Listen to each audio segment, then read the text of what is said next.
Welcome, everyone. Thank you so much for coming. Welcome to the first night of our community meet and greets for our superintendent finalist candidates. Tonight we welcome Dr. Jannell Pearson-Campbell, who I'm standing in front of, most recently of the Northampton Public Schools. So welcome. The format of tonight's program is that I'll invite Dr. Pearson-Campbell to provide a couple minutes of opening comments, and as we did before, I'll invite you to raise your hand should you have a question, not a comment, please, and I'll bring you the mic, so I'm going to be running the mic. So if you can say your name and the role you have in our community or our schools to give her a little bit of context. If you can limit your question to one question, want to make sure that we hear from everybody, and there may certainly be an opportunity to ask a second question. So we're going to wrap up our questions by around 5:20 so that Dr. Pearson-Campbell has a couple of minutes to provide some closing comments, and so we can wrap up in time for her to go to her next appointed spot at 5:30. So Dr. Pearson-Campbell, you're having a very full day with us. You've met lots of people. Are you ready to meet our community members? I am. Thank Wonderful. So if you'd like to get us started with some opening comments, we'd be delighted. Good evening, everyone, and thank you for coming out today. And the first thing you want to know, what about Dr. Pearson-Campbell wants to come to Melrose Public Schools? Because everyone asked me about that today. Why Melrose? Well, I at least want to say that coming to Melrose, I see the school community and teachers are working together on behalf of students. And they did talk today about the challenges, but they kept on saying, you know, we want someone to help us collaborate as we navigate this difficult budget season, but also how do we move forward? And so one of the three things I want to focus on is my Leadership Central Office experience. My teaching experience, that prepared me for that, but I want to focus on those three areas. I came from Northampton Public Schools. So when I arrived in Northampton Public Schools, we had a budget deficit. The superintendent left, my business manager left, my principals left. So my first day in July 26th, I had to hire 6 people at the same time, building a protocol to focus on student learning and on our budget.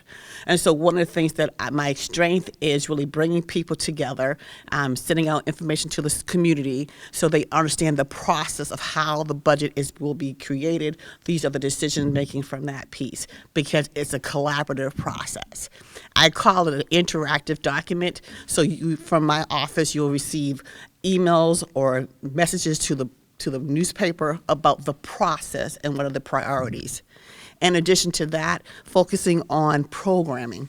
Because one of the things I heard about students today, they said, we want some real-world experiences. And they talked about how to balance a budget, budget, even also a checkbook. They said, I don't know how to do that. I'm about to graduate. I don't know how to do that. And I said, well, this is very important because when we talk about the budget season, we talk about how do we bring programs in to support all students. In addition, working with teaching in the union so that we can move together appropriately. One of the things that I have done is have a relationship with the union where we constantly have conversations, because when people feel supported, that they'll be able to move along. In addition, my other experience in Old Rochester Regional School District, which is 3 towns in one, which each school district had their own curriculum. And so during the pandemic, when realizing that, well, maybe we should focus on one curriculum. So one of the things that I had to do was work with teachers to figure out how do you move forward, because when students move into the middle school and the high school, you really want to have one program. So one of the things that I had to lead was to look at curriculum to ensure that diverse learning styles were appropriate, that we had acceleration in the improvement, and also to intervention. So what does it look like for a teacher and for a parent? So one of the things that we did do, we piloted iExcel along with Atlas. iExcel was more of like a parent, so a parent who maybe didn't understand the curriculum, what students were being taught, was able to see it in a computer, a real-world application, in addition to what was going on into that classroom. Also, we had conversations about the pandemic, about what does teaching look like. The pandemic shifted the way that we taught. because of you need hybrid learning, which means that one of the things that I had to do was be the new teacher orientation for the new teachers that arrived and the teachers that were coming in. So I led professional development for special ed, ELL, and general ed. Because during that time, you really want to focus on how to get kids to matriculate, like once they move out of the pandemic, we want to prepare for the future. And my last position was the assistant director for special ed. I'm for Waltham Public Schools. I was the 15th assistant director of special ed, and my director, she was the 15th. So we will go. My responsibility was to go into the community to look at programming from language-based, which is students who maybe have dyslexia, to look at programs for that piece, so that we can build consistent programs so that students from pre-K to 12, they had something that's designed. In addition, having, when we hire staffing, that we're looking at different types of licensures. Because when a person is hired, you want them to be in front of students before they be hired. And one of the things that I did do is add a two-process interview. So the first process was when they come in, you do the typical questioning. The second process, we put them in front of kids. Because you could talk very well in front of a committee, but until they're in front of a student, you can see how they interact. And so these are three things. So a lot of times parents want to know, my child in elementary school, how are you going to prepare them for college and career? How are you going to make sure that all kids are reading on grade level? I heard about the budget. I hear that the budget is difficult right now, but how do you move forward? And so when I was a superintendent, I call out west is Northampton, which means that we look at when there's a reduction of students, how do you look at programming and at the same time balancing a budget? And so I'm glad that all of you are here today. I hear people talk about special ed. I hear about people joining the school committee. I hear about families really concerned. I did read about how the importance of school here. And the way that I lead is I'm still a teacher first. I'm a special education, math, and science teacher. So when I'm in front of school committee, I literally, before I present, I try to send documents ahead of time so that the community can see what does it look like, because that's my communication plan. I believe that in order for the community to come together, there's a form of communication plan, which means I know you have a weekly memo that sends out to the community so they at least know what's going on in there. The second part, when it comes to the budget, there is a process so that I will be sending out messages, presentations, so you understand how the budget is being formed, so that when we get in front of the city side, they understand how the budget is being processed and what the big picture. Because what I also hear that from staffing is like, we want to retain good staff, but we have to figure out how do we maintain it in our budget at this point in time.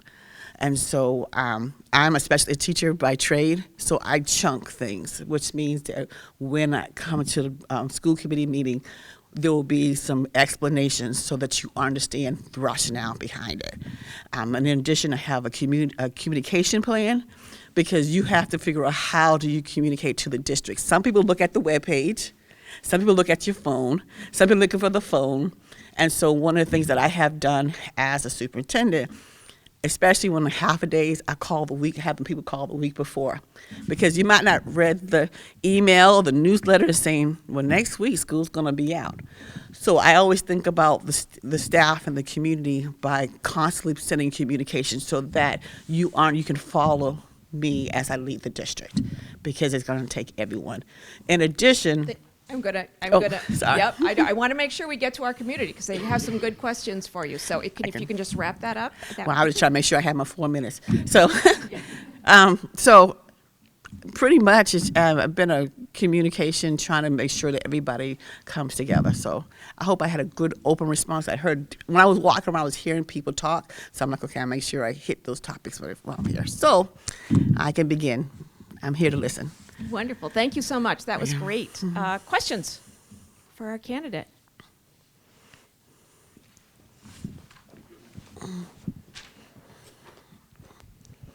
Hi. My name is Amanda Cormier, and I'm one of the co-chairs of the Melrose Special Education Parent Advisory Council. So I'm, of course, very excited to hear that you have experience in special ed. And so building off of that, I'm wanted to bring up, there has been a rising number of out-of-district placements. And I'm just wondering what are some ideas or programs that you think would be beneficial to Melrose to keep as many students in-house as possible? When I was in Waltham, I created what called a change of placement process. And a change of placement process is a data protocol. So when you look at a student's IEP, you look at the IEPs and the goals, and you want to make sure that that is being followed and that's being documented. And in addition to that, you're looking at your staffing, because sometimes when kids go out of district, we might not have the licensed professionals that are in the district. So one of the things that I have done in my career is really identify your staffing. So for example, if they're language-based, you look at students, the teachers who they have, Orton Gillingham or Wilson type of a Linda Bell type of certification. Because when an attorney comes in to that, which I have in my experience, they look at that documentation and we want to ensure that. In addition, working with the special ed department to see what type of protocols are in place to look at curriculum, PD, et cetera, so in order to move forward. Because what a lot of times happens is that sometimes kids go out of district because we don't have the needs in the district. So we really do like in July to figure out what do you currently have for programming, what type of professional development do we have to hire someone to keep students in the district, and do we have the facilities? And that would keep there. But one of the things when I looked at your data, it showed that the increased number of students who are special ed.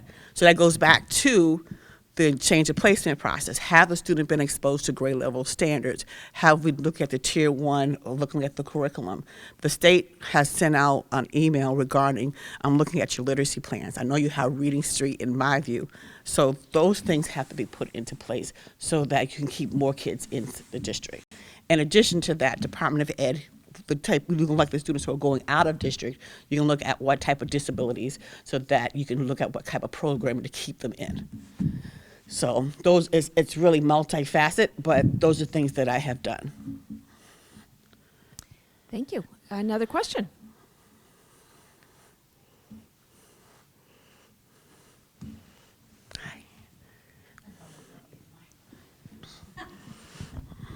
Hi, I'm Manjula Karamchedi. I am the mom of a senior at Melrose High School and a junior at Melrose High School. Also a former school counselor, and I'm a city councilor here in Melrose. I'm just curious, do you have like 3 or 4 like texts, books, resources that you feel like have really influenced your philosophy as an educator? And if so, could you share them and just let us know about how that might influence you in your work as a superintendent in Melrose? I think I know you too. Oh. From Framingham? Oh, yeah, a long time There ago. we go. Yeah. I've been seeing all these different people.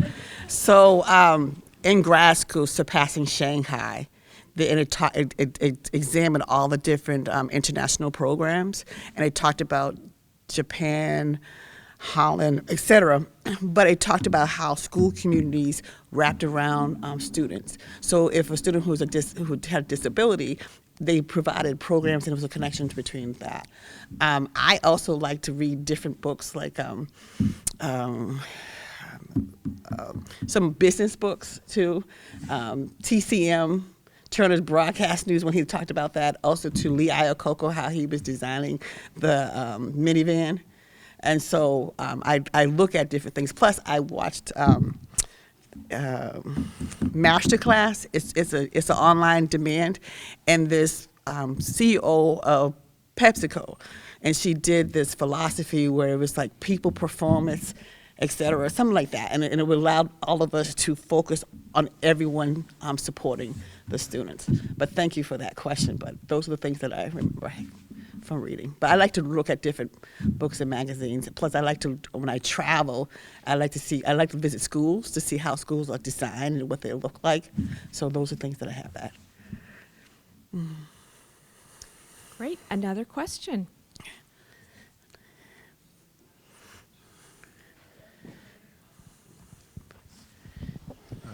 My name is Greg Russell. I'm a parent, no other association here, and I'm a kid who's still here as a senior, so I won't be able to take advantage of your time here, perhaps. But my question is a couple of things. One, just generally, after like a year, what are some things that you would look for and say that would be a sign of success for you in this position, maybe after a year, or maybe not one thing or one word, but I'm just curious, what are some of the things that you look for as a way for you to engage and then make some change? I think number one, that teachers, administrators are working together on behalf of students. I know I heard the previous union contract.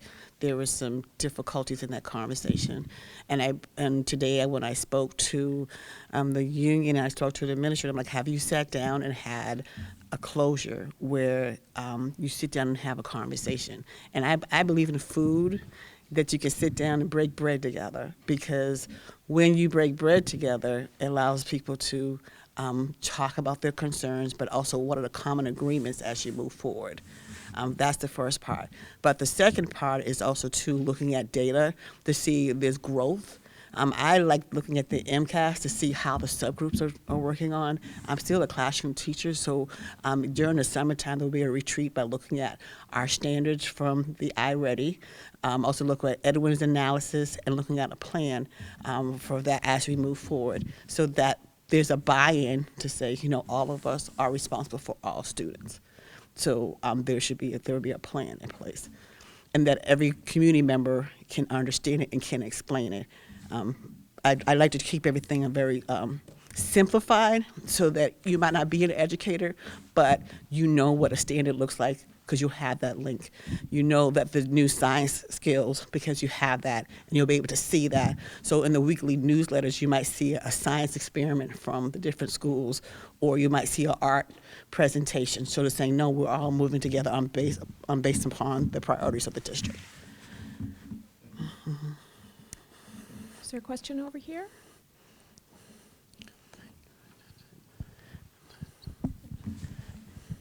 Hi, I'm Jana Kellinger. I have twins in the 8th grade.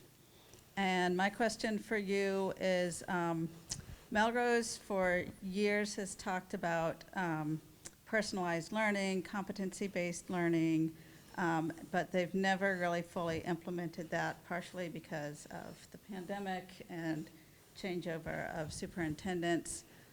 So I'm wondering what you would do to further our work in that area. So in Northampton, they were starting with project-based learning and standard-based grading. And so one of the things that I had to do is coming in as a superintendent was put together professional development, because before you can do competency, you have to understand what the kids are learning and understanding. And a way that I have done in my career, because standards are at the forefront of everything, as you're looking at grants and opportunities so that teachers have time during the summer, during the PD times, that they have time to plan on behalf of that. Because a lot of times what teachers will say, it's like a new initiative, but they don't have time. So that's what I have done in my career. So to put together that. When you look at your grant lines, and also too, the Department of Ed does offer opportunities for redesign, and that gives you funding so that teachers have time to look at that. But it cannot be just during the school year, because it's fast moving. But if we think about it in a year, 2, 3 year window, saying, okay, this year we focus on professional development, such as project-based learning. This is 1 year we also looking at standard-based to make sure that the standards are in place. I collect books, and there's 3 books that I've collected which talk about standard-based learning for an administrator, standard-based learning for a teacher, standard-based learning for the community. So there's 3 books out there. But in order to do that, you really have to break that apart by a year plan. So you have to think about what happens in 5 years, because it takes 5 years to 6 years for people to sit down and to plan that out. But I have done that in my career. Another question.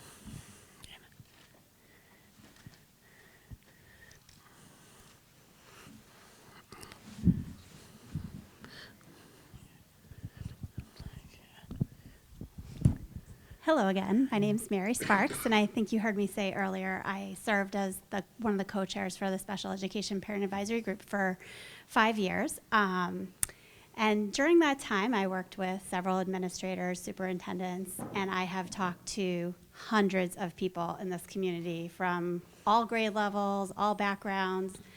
And I can safely say that I do feel like we are kind of stuck in terms of progress, and I think if you look at some of the data specifically around the subgroups, that would back my statement up. I think DEI work is incredibly important to families and students in special education in particular. And without being too harsh, I will say that sometimes it can feel as though those initiatives are more performative than they are effective. And so I would like to know if you could give us an example of how you would check in to make sure that an initiative is implemented with fidelity and really having the impact on the people that you are trying to serve. So today I met with central office staff and I met with the directors, assistant superintendents, and there was about 30 or 40 of them in the room. And one of the things I said to them that I would have scheduled time to meet with them by department, because in the one room it was special ed, ELL, PBIS, and so one of the things that I pride myself in is scheduling throughout the year so I can check in, and then being visible in the community from that. In addition, looking at your professional development plan. So today I met with the assistant superintendent of teaching and learning, and looking at it from a standpoint of what has been taught, what professional development has been put together, so that we can plan for the year. Because I did look at the calendar, and I know some days are teacher-led versus some are district-led. So those are things, and to me, it's very important to have a plan, so teachers, building administrators know that we're coming to look and break it apart. So, for example, if you look at the new teacher evaluation, it looks at standards and different instruction. So breaking apart that standard and putting a visual with it, so there's a connection, so everybody understands how do we move upon that, and it's chunked over time. So once you have that plan in place, that's from there. Thank you.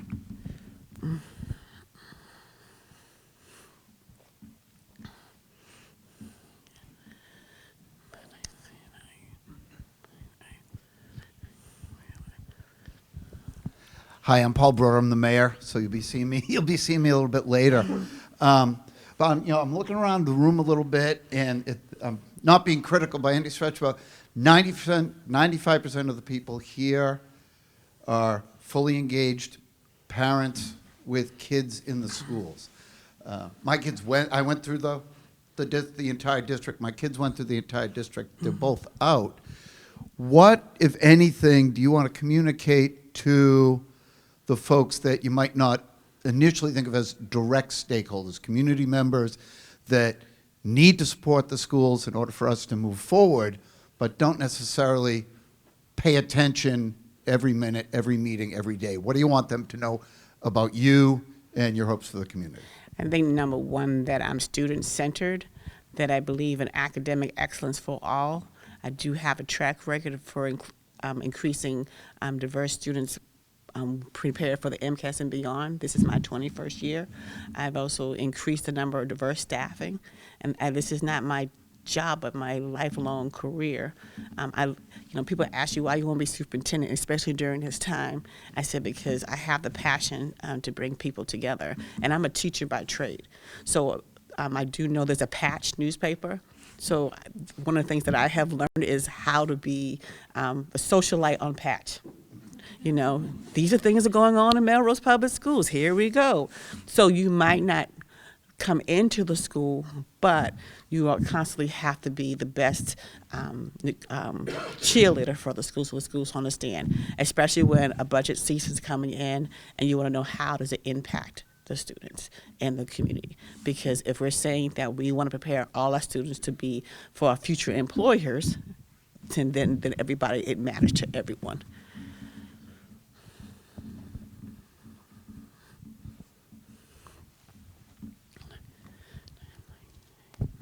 Hi, my name is Jane Roper, and I have twins who are juniors at Melrose High.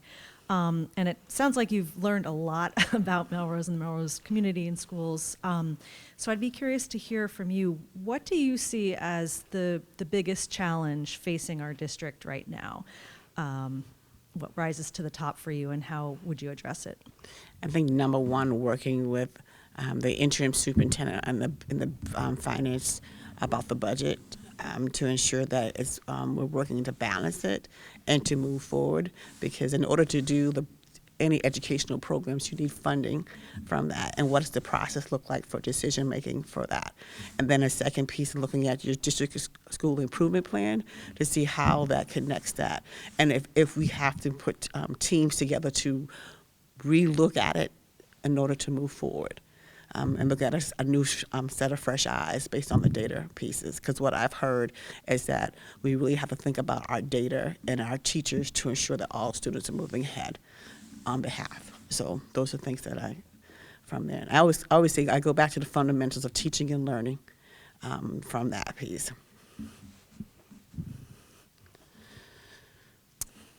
Another question?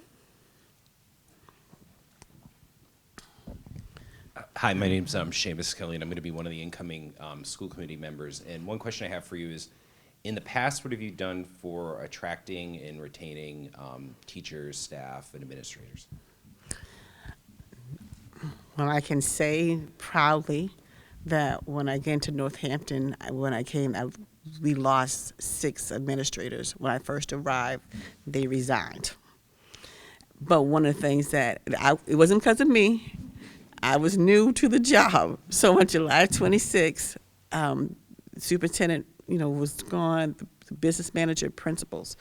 But what I put in place was I looked at the questions that were asked during the interview process, because the questions before that were very vague. Did not talk about diversity, did not talk about data, didn't talk about how do you work on closing the achievement gap. The second part of it also, too, was they had a second round where when they applied for the job, I sent them what you call administrative application. I want to know what was your success before you arrived here. And part of that process was also sending a 90-day plan, because I want to know what your thought process was coming into the district, because that, to me, is very important. In addition to that, part of my role is also to having meetings with building principals and classroom teachers so that we model a place of excellence that people want to come to the district. In addition to that is looking at opportunities for growth, because right now there's a shortage of teachers coming into the program. And so looking at how do you retain and how do you attract more diversified staff. So for example, if you look on your webpage, there's opportunities for mortgage, for opportunities for educators. There's also teacher forgiveness for the loans. So we really have to think about it in that way. In addition, having equity groups. So you have focus on, it might be special ed or teachers of color, or they have what called white affinity groups, so that we can hear your concerns and be invisible so that people can hear, this is the reason why. In addition, having a exit committee so that when someone leaves, you want to know, are they leaving because they didn't feel supported, or are they leaving because they're getting, they have another opportunity, or is it because of funding? You want to have that data so when you go in front of a school committee who's saying, well, why are you not retaining staff? You can show, well, this is the data, we did an exit survey, and this is the rationale, so that we can constantly be reflective on that. Bless you. This is what's happening on the field of education, that people are no longer staying. And after the pandemic, people want to move closer to home. So you really want to figure out how to maintain people, because teachers didn't stop working during the pandemic. We were still, you can watch the video, you can see the kids in the back, they're still teaching the lesson and on the computer, and we still have PTSD from that. So we're still coming, slowly from the pandemic. And sometimes COVID happens in that classroom. I explain to people, like, COVID can happen just like this. Next thing you know, all the classroom teachers might be sick, and then things happen. So it's really about the social emotional of our staff and making sure that they're being supported, from teachers, building principals, directors, bus drivers. It's a whole team. Mm-hmm. Someone else? Hi, Matt Hartman. I'm also an incoming school committee member. And thank you for coming here and investing yourself in Melrose and learning more about us. I'm excited to learn more about you. Speaking back to your time in Northampton, you mentioned there was a budget deficit there as well. Could you expand upon that a little bit and speak a little bit about how you took that on, how you brought the community into the process, and how you, what sort of progress you were able to make on that? So when I arrived, the business manager had a 30-page PowerPoint presentation, said you need to start working on the budget as soon as you get hired. And also, too, we had a union contract. We want to retain staffing. And so we really had to think about those priorities. And so one of the things that in my process with the community, the first thing that I did do was do maybe a 5-page PowerPoint presentation so you understand the educational initiatives. Unless you're day in and day out of education, you might not know about the dyslexia guidelines, or you might not know about the STEAM opportunities, or about the priorities. So one of the things that I did do with the local newspaper was to send a letter to the newspaper saying, we're going to be getting our budget process this year. These are our priorities. We want to retain our staff. We want to look at our programs. We want to make sure that the initiatives, and it's going to be a difficult time. So the business manager gave us like a 3-point-something dollar amount. But what I did was start from fresh, because when somebody leaves, the salary might change because you might hire somebody at a lower rate, at a higher rate. So the business manager who started in October, because my business manager left, so in October, we started to work with all the departments. And we, because I wanted to know exactly what was the total amount at that time. So we met with each building principal. We also looked at special ed to see the services delivery, the supports, if there's out-of-district costs, if it's ELL, and also too for high school, what course offerings that we have, because that's also going to affect the budget for offerings. And we did that process. And so by December, we knew exactly what the budget will look like. In addition to that, I also had to do a budget freeze, because when someone says you got a cliff coming, you really want to make sure that you do a budget freeze. So I sent a letter out to my building administrators, but also met with them during a specific time and said, I'm going to send you an email regarding the budget freeze. You still might have opportunity to hire, but we're going to put a budget freeze in place. So that helps us for working on to next year.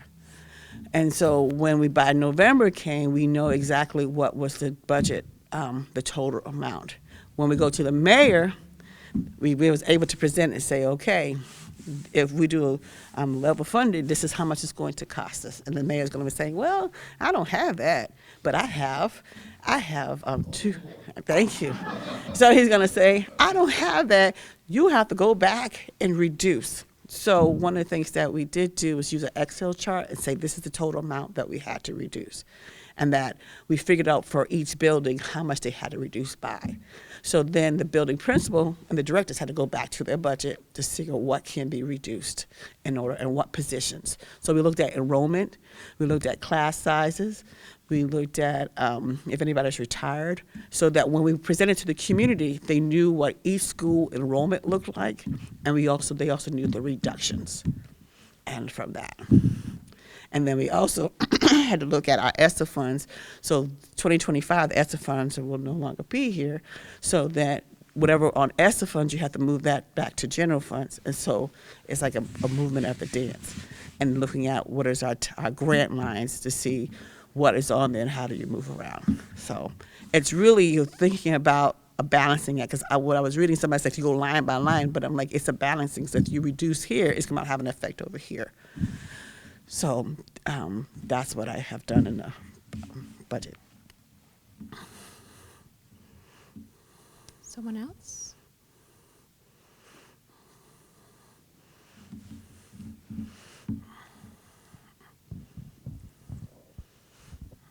Hi, I'm Alistair Mook. I'm her husband. I was on the search committee. Met you once before. You've already sort of answered in some different ways, but I want to ask maybe in a different way. There's a lot of disgruntled stakeholders in this town, and a lot of it seems to boil down to what people consider to be communication issues. Involved in a lot of social justice work in town, and I know for sure that our Metco parents especially feel very unheard and unseen in the process. around our schools. I know that there's frustration among our LGBTQ families. At the same time, there's a lot of folks in town who are felt very unheard around a recent mascot change and changes around Halloween and things in town. How do you communicate to the different groups in town to make folks feel heard, but also communicate your decisions in a way that's clear and concise and that doesn't try to please everybody, but that communicates what it is you're doing and why? DEI work is a difficult conversation now, but one of the things that I have done in my career, especially as a central leadership person, is really, for example, in Old Rochester, we had some difficult conversations about race, equity, and LGBTQ. And one of the things that we created was an equity committee, and allowed from different voices to come in and share their concerns. So one of them was about curriculum. So looking at the diverse authors who were coming in, a lot of families were concerned about the diversity of the authors. So we kind of had a conversation about what does the standard look like and how do we use the materials to bring in those different voices in that conversation. In addition, we had a meeting once a month. So we showed, like, we had a roadmap of the conversation, because a lot of times parents want to know, are you hiring diverse staff? Why are you sitting here? Or how are you using your funding for certain resources? So as assistant superintendent, I also had to put together a protocol of how to read diverse books and how do we look at that in order to support that, because you have both sides. In addition, the new health standards came out, and some of our families who had concerns about the LGBTQ, those issues that are coming in, and what we put at the beginning, because at the beginning of the health document, it says parents still have the right to make the decision on a child's learning. And so we made sure that was put into the beginning. So we showed, like, no, you can sign them in, you can sign them out. It gives you the law at the beginning. But we hope that you continue this conversation. And that also we showed during the school committee times that we focus on learning. So when we meet as a school committee, we talked about our professional development plan. We talked about what kids were learning. We talked about the achievement level, how the achievement level went up. We talked about social emotional for every building.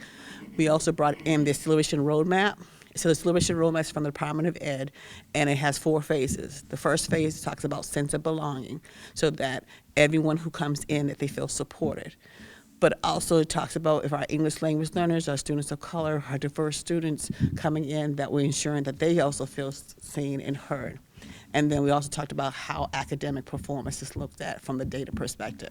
I brought in Teachers 21, who led the district to look at our data of our subgroups to ensure that all of our subgroups are coming in. And today I had the opportunity to meet with students from the high school with diverse population.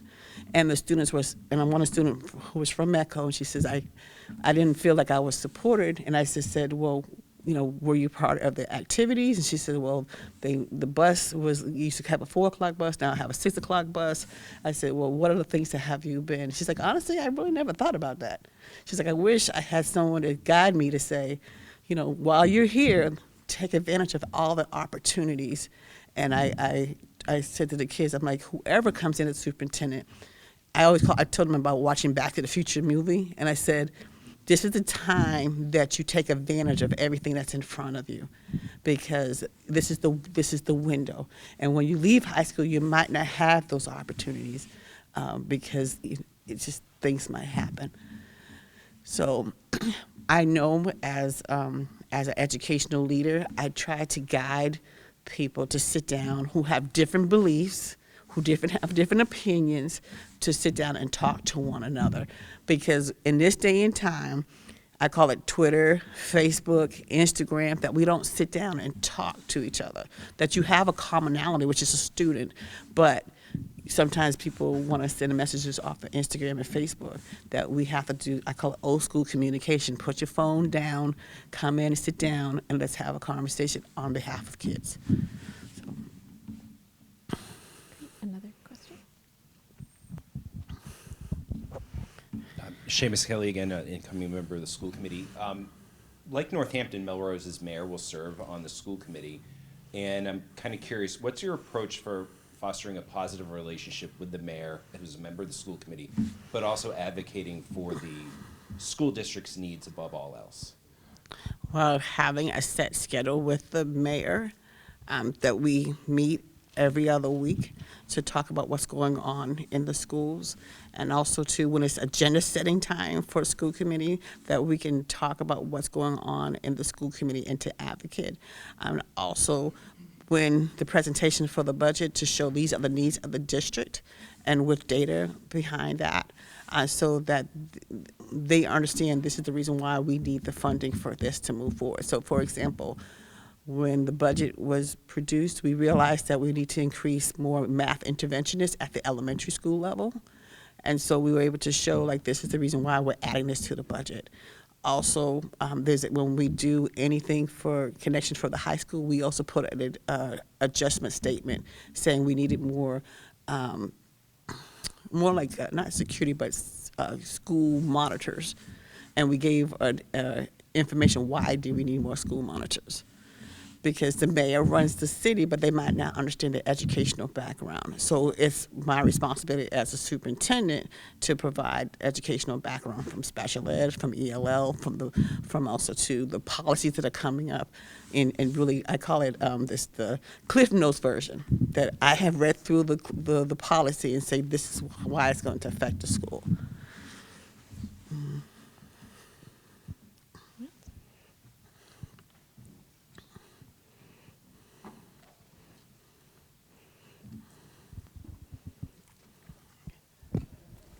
Hi again. So I promised my daughter I would ask this question if there was time, and I've asked this at school committee before.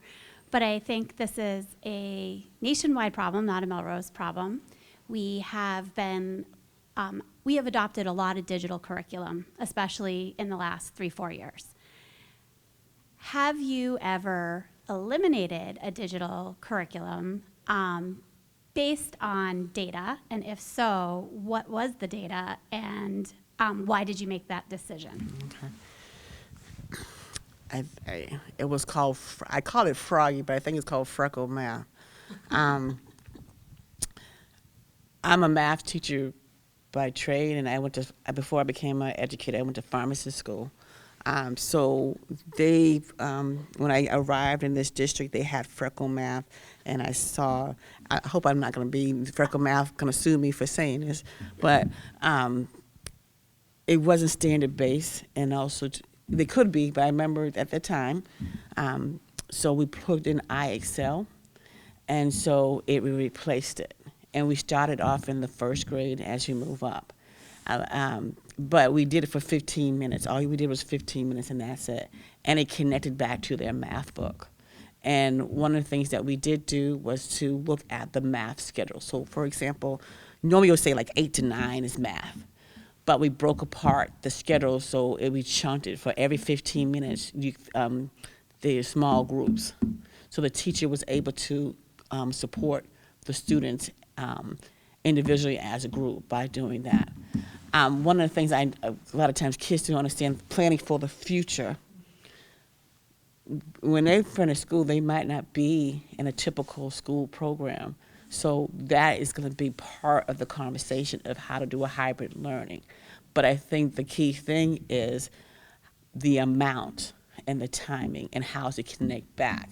Because sometimes when you have like different programs, do they connect back to the resource that you're using? So for example, using Envision's Math, well, iExcel matches to Envision's Math chat, whatever the chapters are. So there's a connection.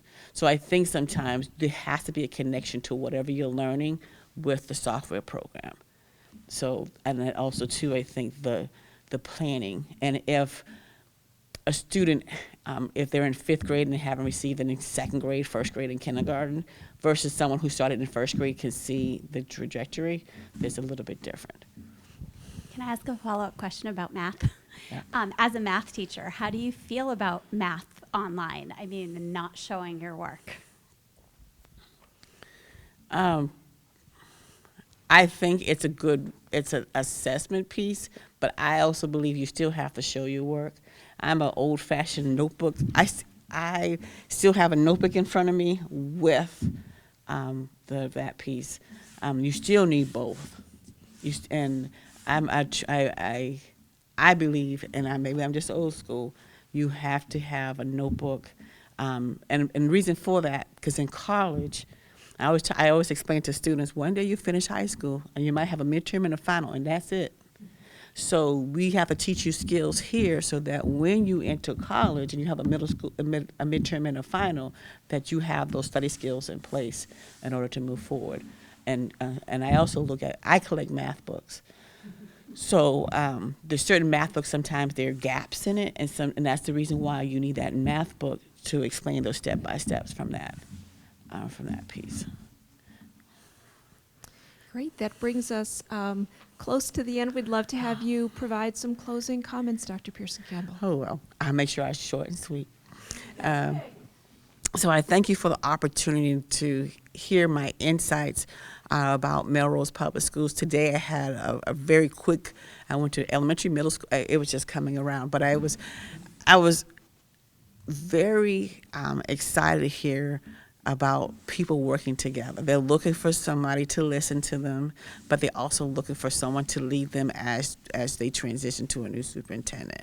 And I mentioned to them today that I like to plan so that I have time to meet with everybody in order to move forward. It's like they're your children. You have to make sure you have time with everyone in order from that. And my key areas is really looking at diverse students to ensure that they're prepared. When I say diverse, it also means diverse learning styles, because when they graduate from Melrose Public Schools, they're going into a different type of educational setting that we went to. And it could be on the computer, it could be face-to-face, it could be international. And so I always think about preparing students once they leave here and having difficult conversations. How do you pay for it? How do you make sure that everybody in the community knows that we are moving forward together? And my experience have been sending messages to the community, and I believe in short and sweet. You're not going to have me 3-page email from me. It's going to be 1 page on the computer. It might be links, that you can see teaching and learning. These are the elementary schools. This is the high school. These are things that we're doing. Next week is a half a day. Please prepare for that so that you'll be part of the conversation. One of my parents said, I like reading your messages because my high school student doesn't tell me what's going on. But I know if I read your information, I know what's going on in the district. Because I get those emails, and I don't want to read a 3-page emails. I want something short and sweet. And then I also believe that what's make Melrose special is that we need mentors, we need community members to be reading people coming in to read with students or mentor students so that the students can see different members of the community support that. So that has been my journey today. So thank you very much for the opportunity.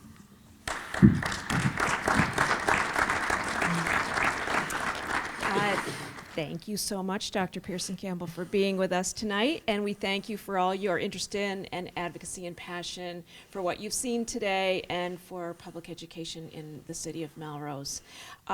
We will see you at the school committee meeting interview, which will be recorded and televised live without streaming beginning at 6:30 in the City Council chamber of Melrose City Hall. Thank all of you, and we will see you across town. Thank you.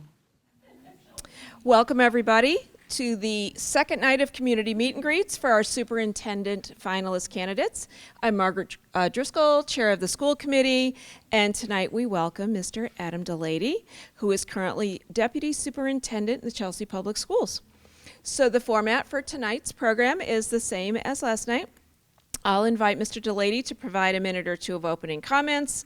And then if you just want to raise your hand, and I'll bring you the mic. And if you would please state your name and what your role is in the community or in the schools, I'm sure that would be very helpful. Why don't we start with one question each? We can go back and take a second round whenever. And we will wrap up questions by 5:20 so that Mr. Deleidi can go into his next session, his next meeting. So I'm going to invite you for a few opening comments, and then we'll get started for questions. Thanks Excellent. so much. Thank you very much, Chair Driscoll. And I'd like to thank everyone for coming out today. My name's Adam Deleidi. I'm currently the Deputy Superintendent for Chelsea Public Schools. And if I may, I'd like to share a little bit of my personal life, and then I'll share a little of my professional life and a little bit of my philosophy, and I'll try to connect those pieces to why that prepares me to be a successful superintendent here in Melrose Public Schools.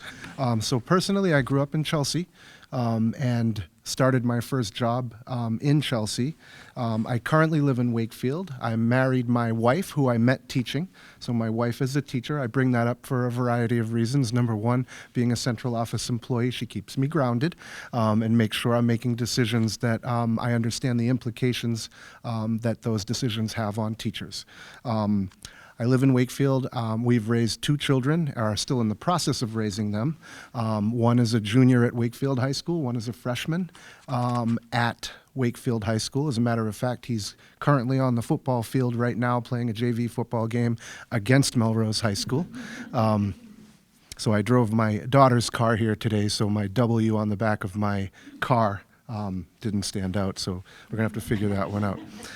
I did meet with a group of high school students today. We talked about that. We joked a little bit, and I said, I don't know what I'm going to do with that sticker, and a student said, you're going to have to peel it off and turn it upside down to make it an M. So, I think that's sort of an interesting play, but I bring that up because while I know Wakefield is not the same exact kind of place as Melrose, it's pretty similar, and I think it helps me prepare for the parent perspective. I don't know how many people here are parents, and I'd wonder if you'd be willing to raise your hands if you were. Okay, most of you are parents. I'm glad I asked. So I know what parents are expecting out of a school district like this, because I'm a pretty demanding parent myself. So I'm an advocate for what's best for kids. I've also spent the last 10 years volunteering as an athletic coach year-round. So I've gone from football coaching, bleeding over into basketball, bleeding over into baseball, bleeding back over into football. It's been a nonstop, really enjoyable journey. But now that my youngest is in high school, that the opportunity to coach, it's still there, but not coaching my child, this is now allowing me the time to dive into the immense responsibility that it is to take on a superintendency. So that's part of the reason why I'm looking now. Professionally, I've had just about every job in public education. While I was in undergrad, I was paying for my tuition and working full-time, but also substituting. So I've been a substitute teacher. I was a December graduate, so the last half of that school year, I took a job as a paraprofessional. So I was a sub, then a paraprofessional before I got my first full-time teaching job in Chelsea at the elementary level. I've also taught at the middle school level. I taught middle school math in Saugus, where I actually crossed paths with Mr. Macero at the time. He was the fine arts director there. And then I moved over to Revere, where this is where I was probably at my peak of teaching. And I had a really great year and was pegged to come out and become an instructional coach. And I want to dive a little bit into that because it really, to me, informs my whole leadership style, my time as an instructional coach. So for those that don't know the purpose of an instructional coach, it has one function, and that is to improve teaching, to help teachers improve their practice. So I got to do 5 years of that. And without the burden of evaluation, my job was solely to improve teachers' practice. And I learned very quickly that it was really easy to gain trust because teachers knew that I was simply there to help and I wasn't there to catch them doing something wrong or evaluate them out of the district. And so from there, I also learned that by helping teachers get better while I didn't have as direct of an impact on students as a classroom teacher, I was also having a greater impact on a larger number of students. Because in helping 10 or 12 or 15 teachers become better, I'm actually impacting the learning experiences for every one of their students.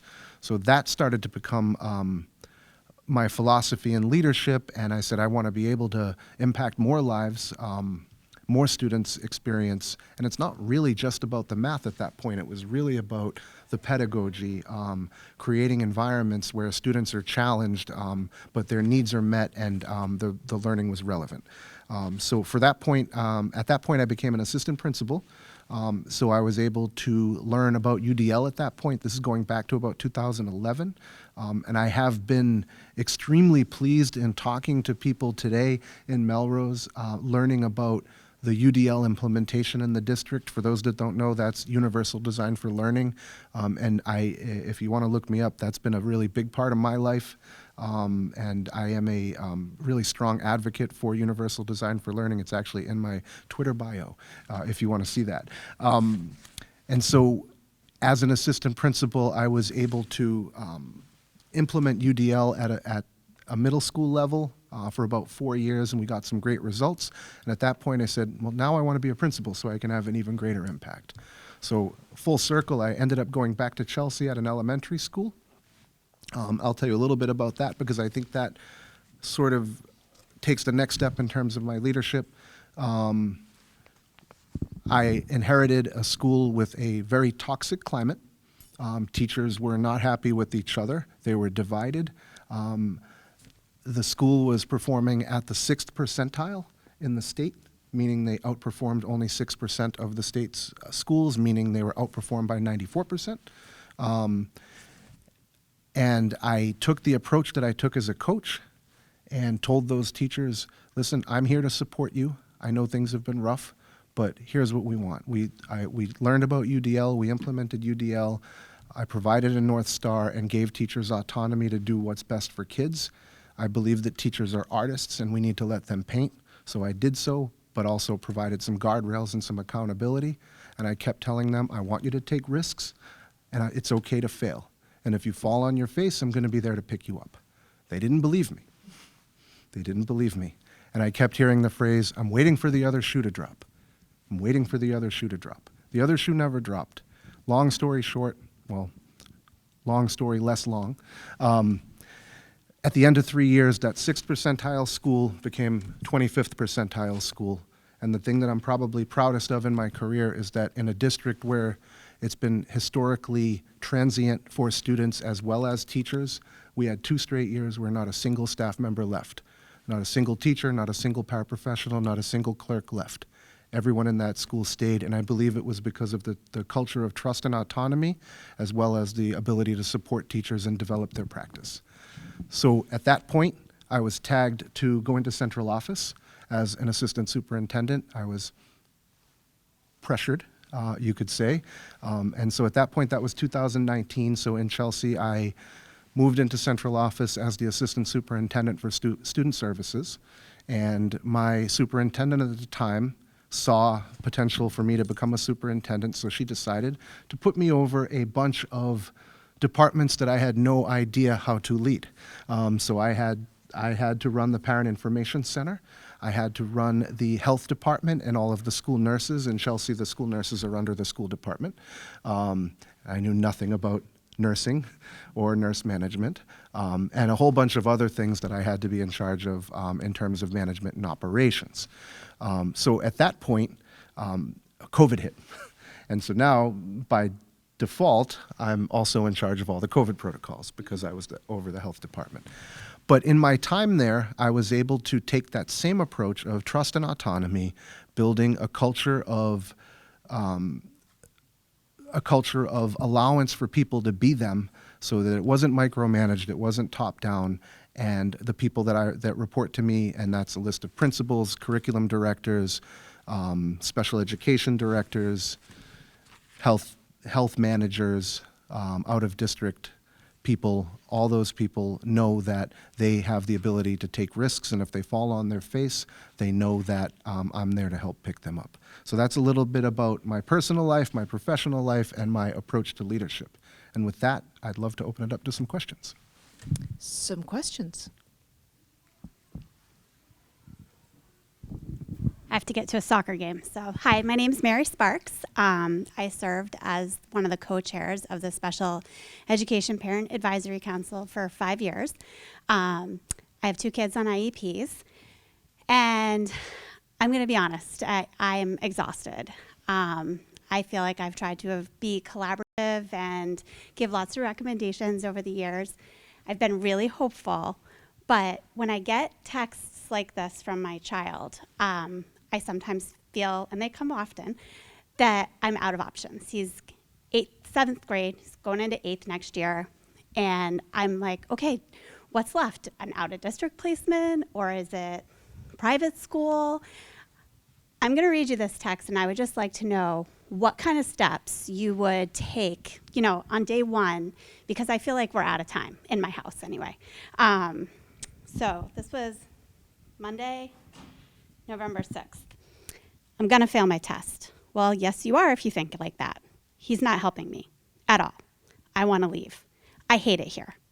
Everyone was saying at lunch their grades and at my table, and then I said mine, and everybody was laughing at me, saying it would be funny if I had to stay back a grade. I want to leave. Mom, my grades are awful. I don't want to be here. I'm not getting the help I need. That's a challenge. So I really appreciate that question. So if I can add to the scenario, let's assume I'm the superintendent in Melrose Public Schools and you're calling me with that scenario. Kids get frustrated at that level, but it sounds to me, and first off, students' perception is their reality, right? So what I'm hearing is a kid who doesn't feel supported. I'm hearing about a kid who doesn't feel confident, and I'm hearing about a kid who doesn't feel like his needs are being met. Now, I don't know the working details, so I would want to have some follow-up questions around what's the subject area, what has been in place, because I'm not one to say, have you tried, have you tried, have you tried, because I'm going to guess you've tried. Based on the fact that you're exhausted. But what I would want to do is figure out an approach to see what we can do to provide support at the Tier 1 level for students, because we don't want students feeling that way. And I would want somebody to be checking in with that student to figure out what we can do to help him get better. I don't know where you are in the process in terms of annual 1, annual 2, reeval, but it sounds like perhaps the accommodations on the IEP might not be effective, and we might need to rethink about some structures. Out of district, I want to be careful with that, because in my experience with looking at out of district placement, I will tell you, when I came up to central office, we had 200 out of district placements. And as of last week, we have it down to 120. And I think a big part of that has to do with the learning environment. So I would say this, and it sounds a little corny, but when a rose doesn't bloom, we don't blame the rose. We blame the conditions that are surrounding the rose. So I would say the same thing applies to your child, is that if he's not blooming, there's something to do with the learning environment that needs to be fixed. And I don't know what that is. But as a superintendent, the superintendent isn't going into the classrooms to observe those things. There are people for that, but I would certainly want to figure out what are some ways that we can think about changing the learning environment. And I might want to talk to your child to get it straight from him, to say, like, what is going on? What is perhaps he's even doing better than he thinks. Maybe not, right? I don't know. Some kids think they're.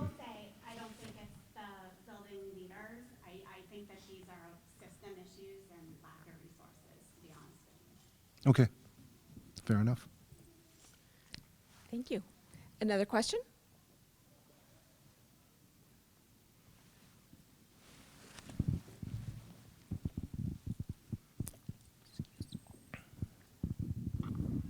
I'm going to try to be consistent and ask the same question at all of our sessions. My name is Manjula Karamchedi. I'm the parent of a junior and senior at Melrose High School, former school counselor, and my question is just in terms of your leadership development and your professional life, are there any books, frameworks, models, or experiences that you feel really define who you are in terms of your work and your practice?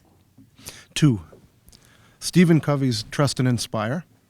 That's about a leadership framework that basically talks about the value of creating an environment of mutual trust.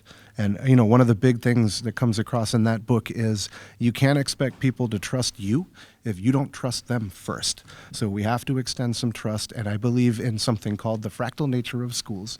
So for those that don't know, a fractal is a repeated geometric pattern, right?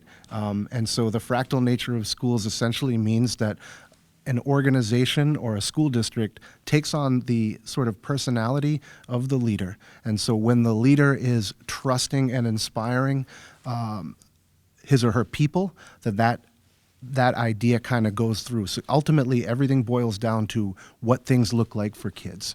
So if I want to be trusting, inspiring my principals to be able to create learning environments based on what they think is right for kids, they're going to do the same for the teachers, and then the teachers are going to do the same for the kids. And I would say UDL's Theory and Practice is my second book. That is ultimately my Bible in terms of an exhaustive approach to meeting student need. Thank you so much. And I forgot to say I'm also a city councilor here. I should probably mention that.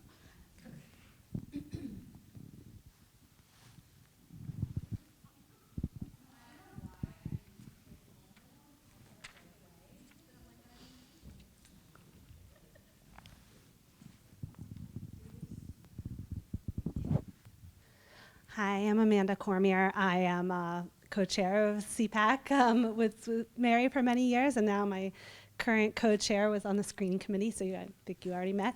I have 2 kids at Melrose Public Schools, a 5th grader and an 8th grader. But my question's kind of following up with Mary's, where we are seeing rising costs of special education. We are seeing rising numbers of out-of-district placements, and so I'm just curious, what are some of your ideas for programs or things that could be put in place? You mentioned that the number has decreased where you are, so I'm just curious what you've seen has been effective to reduce those numbers. Yeah, so you have to, and that's a great question, thank you very much. You have to take a multi-pronged approach to meeting student need. And so first off, I do oversee the special education director in my district, and we've had a great partnership. Can you hear me? For the last 5 years. First off, we need to ensure that you have a full continuum of services. I understand that we have some separate programming here in Melrose, and we have inclusion, but I'm not sure if we have partial inclusion, and I'm not sure if we have Grid C services. So to me, partial inclusion and Grid C services are old school pullout, right? And there's been a shift away from that, but it actually works for some kids, and it's a bridge between sub-separate and inclusion, right? So ensuring that you have that full continuum of services between inclusion and sub-separate, that allows for kids to really get into their least restrictive environment, because without those bridges between the two, you end up putting the kids in sub-separate. Now, take that a step further. Going from sub-separate beyond sub-separate, it's out of district. Out of district is not just costly from a financial basis, it has a real impact on a kid's experience in life. So we don't take that lightly in any way.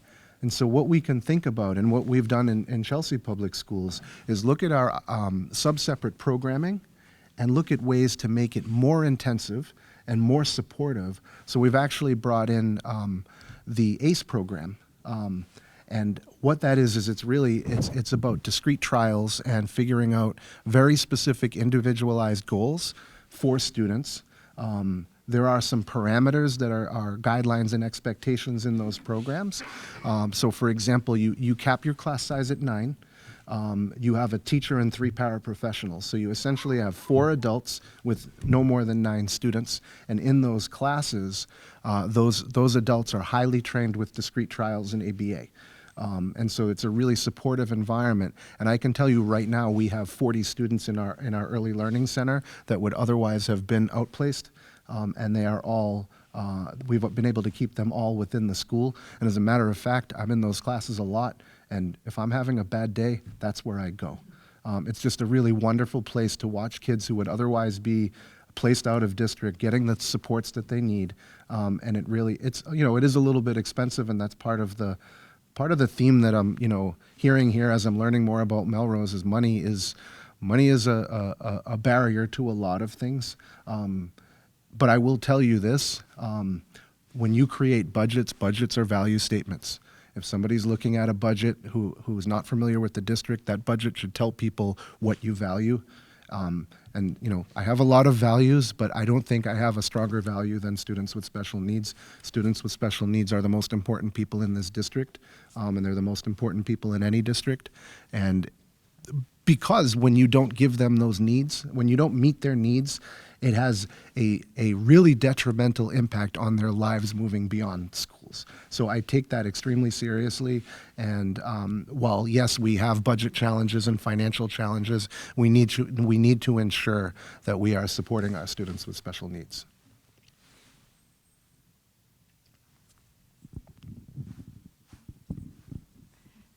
There's a question over there too. Okay. Hi, I'm Andrea Condit. I'm a 7-year resident of Melrose. We also know each other through work, Mr. Deleidi, through statewide system of support and the Urban Superintendents Network. I appreciate your comment about the continuum of services, and to me, one of the first piece of that continuum is how strong the actual core instruction is in class, as you know well. So I'm curious what your plan is for supporting teachers to make sure they have the supports that they need, and then a key part of teacher support is supporting the principals to make sure that classroom daily instruction is as strong as possible for all kids. Can you speak a little bit to your approach to that? Yeah, absolutely. Great question. Thank you. So I believe that in education, we've really overcomplicated things, and we're burning out teachers based on our complicated expectations. And so as I do walkthroughs in schools, we have a list of look-fors. We look at things that we're expecting of teachers. And at one point I counted, and it was over 70. It was over 70 things that we're expected to see teachers doing when we walk through classrooms. And I think that's impossible, right? You're not going to see 7 things when you walk through the classroom. So for me, I start at a floor. And as a district leader, I want that expectation to be clear. There are strategies that teachers can use that are effective. But when I look at those strategies, I say, are they required to provide good instruction, or are they good instruction, right? So what I mean by that is I'm looking for things that are absolutely required, that I can say, if it doesn't exist in your lesson's not a good lesson. And so for me, I boil that down to a few basics. First off, when I go into a classroom, I want to see clearly communicated goals. You can call them learning objectives, you can call them goals, it doesn't really matter to me, but there's neuroscience behind that. When students understand what they're expected to know or be able to do by the end of the lesson, their central nervous system takes over and they start to work towards that goal. If the goal is not clear, now you got students moving in a bunch of different directions. So that's first off. If the goal is not clear, it's not a good lesson. And I'm clear on that. Secondly, I'm looking at the activities that take place in the lesson. So those activities can be project-based learning, they can be solving a problem, they can be writing an essay, they can be reading an article, it can even be a lecture. But the question is, are those activities designed to increase the likelihood that the students meet that goal? So I'm really looking for alignment between the goal and the activities. The third piece, is there a component of assessment? So you can give the goals, you can give the activities, but are you assessing student learning? Because if you're not assessing student learning and where students are in relation to the goal, and they can even do it themselves, we can provide components for self-assessment. If we're not doing that, then we have no idea if the kids are learning. We also have no ability to provide any feedback if we're not providing assessment. And then moving on, then I think about accessibility. So are there strategies used to design accessibility for students, and not just for students with special needs or IEPs, but all students? Is the learning accessible to them? Are we making it unnecessarily difficult by embedding means that have nothing to do with the objective? So those 4 pieces, that's the floor. And I start with that. And I would argue that if you have a school district where those 4 components are built into every school, into every lesson, into every classroom, you're going to find that your special education referrals are going to drop. You're also going to find that your discipline's going to drop, and you're also going to find that students are going to learn at greater rates. Now, once you get to that point where those pieces are mastered, now you're diving a little deeper into those other strategies that we were talking about.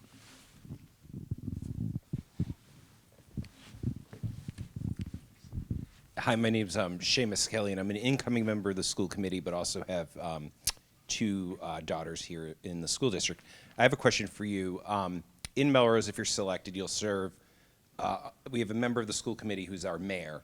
And what would be the relationship that you would envision working with the mayor to advocate for the schools above all else in the city?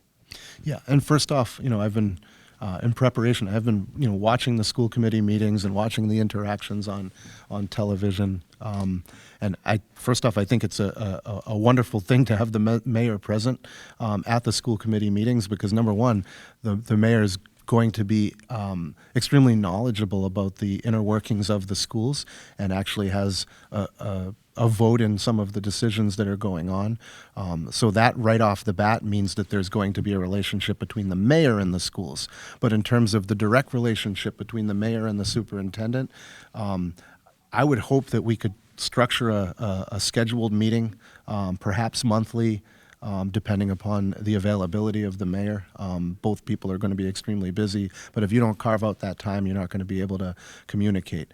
I think I've heard a lot about money while I'm here, and I think the mayor has the ability to make some decisions around supporting schools. I don't want to put the mayor in a certain spot or anything like that, but I know that there's been, city bailouts a little bit in terms of filling holes, and there are some different approaches that you might be able to take. So I would certainly be open to having regular meetings with that mayor, and I know she's incoming, and I hear great things. So I would be very interested in forming that relationship.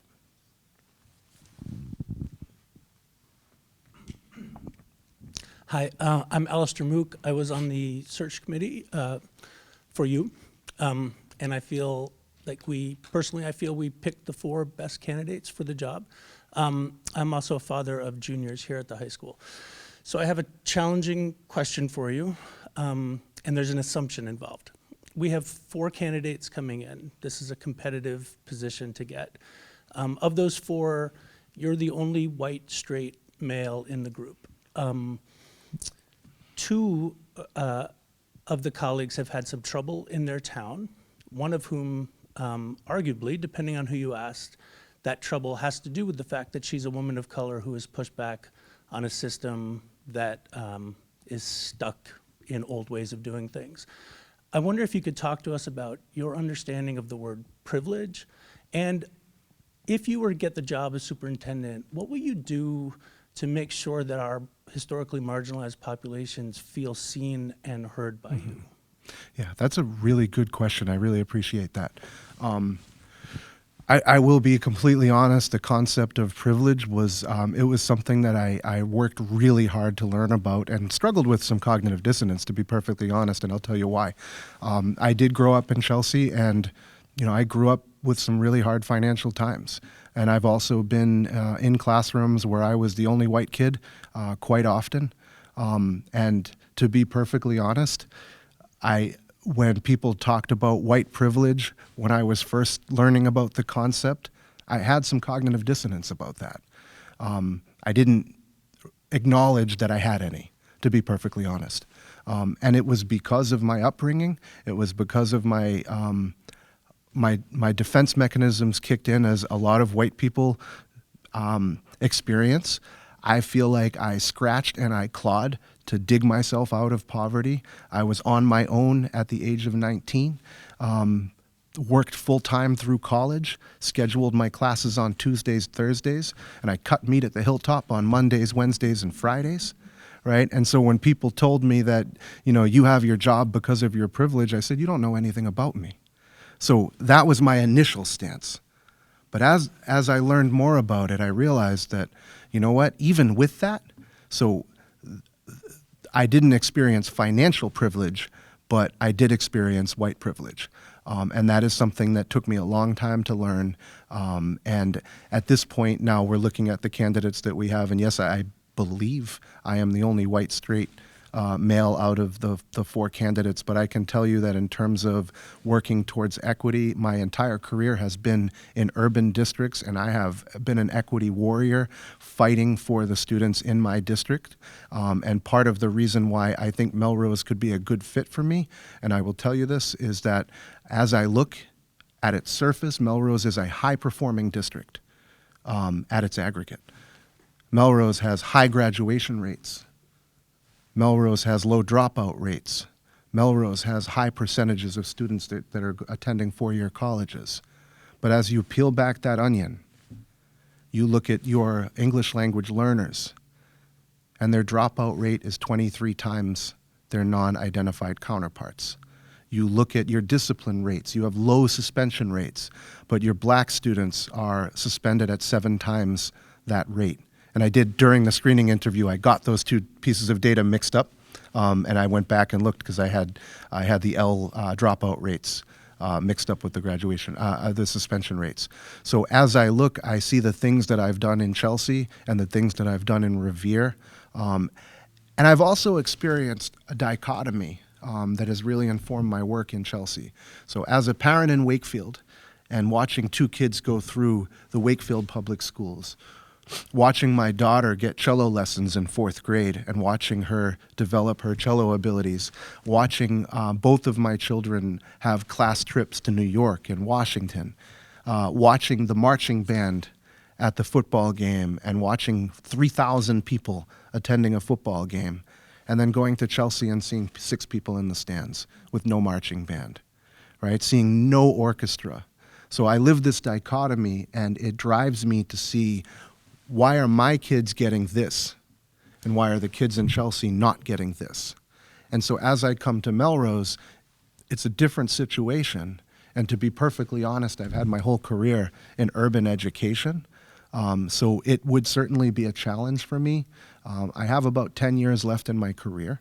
And I am looking for a new challenge. I'm very happy where I am, by the way. I love working in Chelsea, but the superintendent will not be eligible for retirement until after I'm eligible for retirement. So, and she's wonderful, and I would be very upset not to be working with her anymore. But if I'm going to be a superintendent, it can't be in Chelsea. So now I'm sort of a free agent, right? And Melrose is the only place I applied because I'm looking at a place that has all those things in place, right?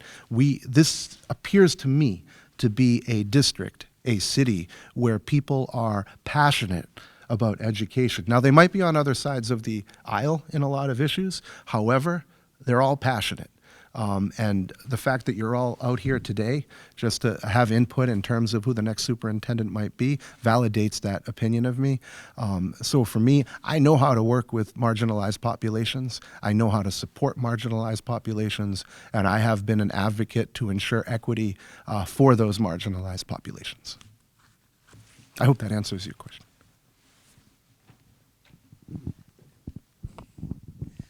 Hi, I'm Paul Broder. I'm the current mayor. It's good to see you. Love the haircut. Thank you. We go to the same place. I hear about what you talk about. You'll being somewhat flip, but the Melrose Wakefield dichotomy is something you're going to have to navigate. I'm not sure you're going to do that.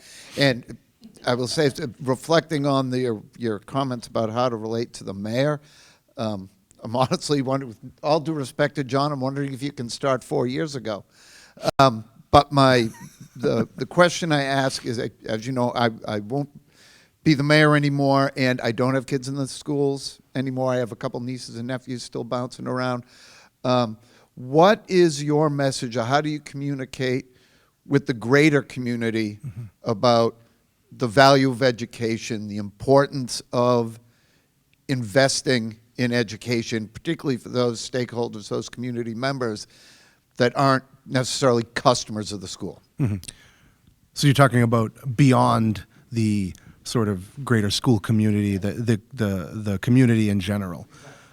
Yeah, so I see that as a really, and I don't know if it's an untapped resource. It might be a tapped resource for all I know. I haven't dug that deeply into the relationship with the community. But I can tell you my experience in Chelsea and what we've done. So we have lots of community members and community organizations who are there to be supportive of the kids in Chelsea. And so for the last couple of years, we've really built an interesting structure that I feel like could be somewhat simulated here in Melrose, and we call that the Children's Cabinet. And so how that works and how I see that connecting to your question around engaging the greater community. So what we do with the Children's Cabinet is not really a school initiative per se. We've partnered with Boston College, who's done this work in a variety of districts, and what they're doing is bringing in a variety of community members and representatives of community organizations for the sole purpose of figuring out how to improve lives for children, not just in the schools, but also in the community and outside of school. So I could list the organizations in Chelsea, but that might not be pertinent here because in Melrose, to be perfectly honest, I don't know what those organizations are. I have asked a few Melrose adjacent people to see, and I didn't get great answers, to tell you the truth. But I know that the library is an important one. I know that the police department exists, and I know that the fire department exists. In Chelsea, we bring in the Chamber of Commerce. We have La Colaborativa. We have Green Roots. So we're bringing in all these people, North Shore Mental Health, and we're basically creating a structure to bring all these organizations together to have ideas about what we can do for the betterment of kids. And so we have a lot of school representation in that structure, but I think that a children's cabinet could be really beneficial because I can answer your question and say, hey, listen, I'm gonna be in the community, which I will be. I'm going to be present and available, which I will be. I'm gonna send out emails and put in ads in the paper and hang things from the plane as they fly by. That one I won't do. But the idea is I can take all these strategies and be present, but the reality is if you don't carve out time and build systems and structures for that partnership, it's not going to produce anything. And so that would be to me the system and structure that would ensure that we're involving the community. And as I said, I don't know if it's tapped or untapped, but I do know that from the outside looking in with some fresh eyes, it does appear to me that there are some community organizations and some community members that really want to get involved and support kids. I had a conversation with an absolutely amazing group of high school kids today, and one kid, I asked every kid, what are you excited about in the school? What can they do better? Right? And I will tell you, I learned so much from talking to those 8 students. And one of the kids actually said, so what are you trying to get at? What are you trying to figure out? I said, well, that's a great question. What I'm trying to get at is if I'm the superintendent here, I want to hear from you as to how we can make your experience better. And they were like, oh, okay. And one kid piped up and said, listen, I'm not going to college. He said, I'm going to be a plumber. I was like, good, you're probably going to make more money than me. He said, but I have to tell you my experience in school thus far, he didn't say thus, but I'm paraphrasing, but he said, my experience in school thus far hasn't seemed to be relevant. I don't know why I'm learning the things I'm learning, and I don't actually value the things I'm learning. They're not going to help me in my career as a plumber. And he said, I wish there was some vocational instruction. And before I got anything out of my mouth, he goes, and I know you're going to tell me I should have gone to the Voc. I said, no, that's not what I was going to tell you. I said, there are agreements, and I know in Chelsea we can't replicate the same programs as the Voc, even though not all of our kids get in. But so you can't legally have a plumbing program at Melrose High School. So I explained that to him. I said, but what you could have is a business pathway built into the high school. Because you can be a plumber working for somebody, or you can be a plumber who owns your own business. And so in Chelsea, we've worked to have pathways built into our high school. And they're very, very carefully designed so that you don't pigeonhole a kid. If a kid picks the education pathway, that doesn't mean that if they become a junior or a senior, they change their mind, they wasted their time. Because they're still learning all those core standards. But they're making connections to those experiences. And the electives that they take, we're actually having kids who are in the education pathway come down and work in our early learning center, do some peer tutoring, all that sort of stuff. And so from hearing that kid and talking about partners in the community, I'm pretty sure there are a number of plumbers who live in Melrose who would be willing to take on some interns. And, he said to me, I have connections, like I have uncles who I could get an internship with. He goes, but I know a few other kids who don't have those connections, and how can the school support? If you have something like a children's cabinet and you're involving local businesses, and you're saying, we got kids who are looking for plumbing interns, where are the connections? And so you might not have a plumbing company in the children's cabinet, but the further you expand the tentacles into the community, the more likely you are to have somebody who has a connection with someone.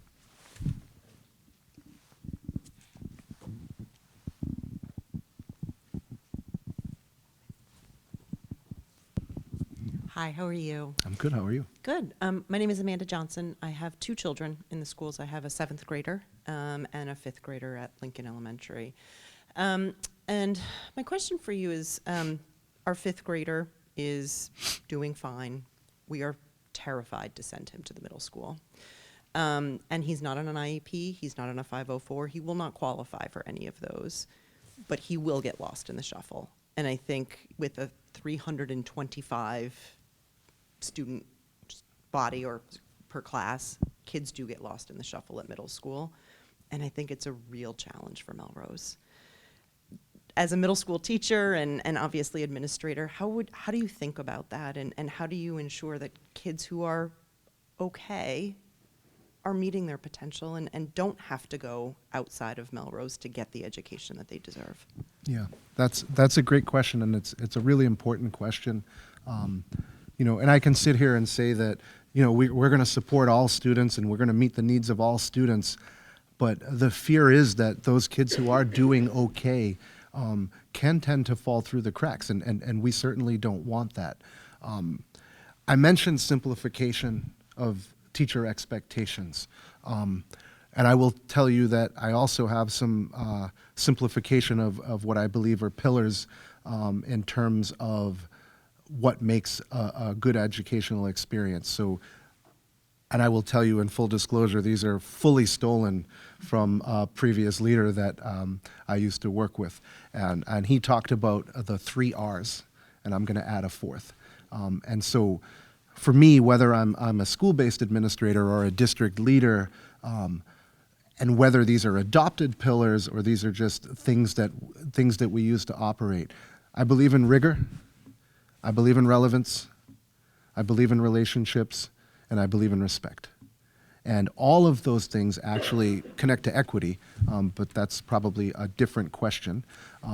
But we need to ensure that we provide rigor so that the educational experiences are of world-class expectations to ensure that students are learning, right? That is the primary function. But the relevance piece is also important. And when I talk about relevance, that means that student who wants to be a plumber, the learning is not relevant to him, so he's not engaged in it. So we want to figure out how to make the learning relevant. And the only way to do that is to get to know each and every one of your students. Because how can you make the learning relevant if you don't know anything about the kid? So first, if you're working with those 2 R's, right, that's going to get teachers to understand that they need to get to know their kids. And the more you get to know your kids, the less likely they are to fall through the cracks. Now, I know that's not a perfect approach, but it's definitely going to minimize the number of kids who fall through those cracks. That 3rd R is relationships. And it's just really important to develop relationships between teachers and students, between students and other students, and between teachers and teachers. So relationships are really important, and you need to really invest in time to get to know those students so that they know that they have trusted adults. And then that last one, rigor and respect, right? So as students are, and I spend a lot of time in middle schools,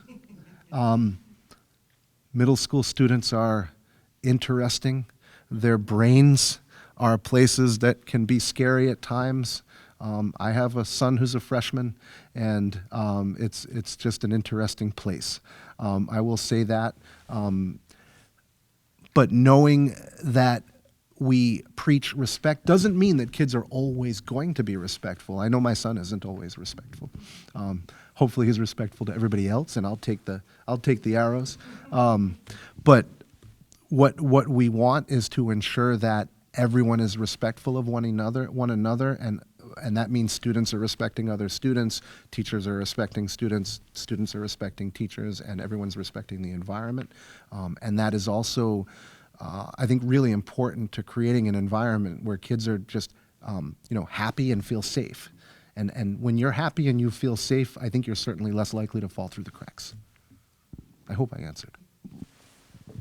Real quickly, last one. Wow, that was fast. Hi, my name is Matt Hartman. I'm also an incoming school committee member, so I might be working with you. And congratulations to you. And I have 2 kids as well at the same school as Seamus. So my question is about, you touched a little bit on the nature that we have some budget issues in our history, in very recent history. And you've heard a lot about the needs that are being that are unmet currently. Could you talk a little bit about a strategic planning process that develops goals and identifies how we can build some of those programs with the community to make sure that we are successful in reaching those goals, particularly as it relates to developing a budget that supports the needs of the district? Yeah. So that is a multifaceted and complicated question. So I'm getting strategic planning, development of budget, and they do connect greatly. I would actually add to the complexity by saying that before a new superintendent can get into strategic planning, they need to think about entry planning. So I would say that first off, coming in with fresh eyes can be a curse, and it can also be an asset. So coming in with fresh eyes, it would be really important for me to talk to as many people as possible and being really strategic about that, and taking a multi-pronged approach. So there will be some one-on-one conversations, there will be some group conversations, there will be some Google Forms with surveys, taking in as much information as I can, which is really just about 3 things. What's been going well, what hasn't been going well, and what should we invest in? I said earlier, your budget is a value statement, right? You should be looking at your budget, and it should be telling you what you value. I believe the superintendent and the superintendency is a stewardship. Regardless, if I was to get this job, regardless if I'm here for 3 years or 30 years, it's a temporary position. The district doesn't belong to me. The district belongs to the community.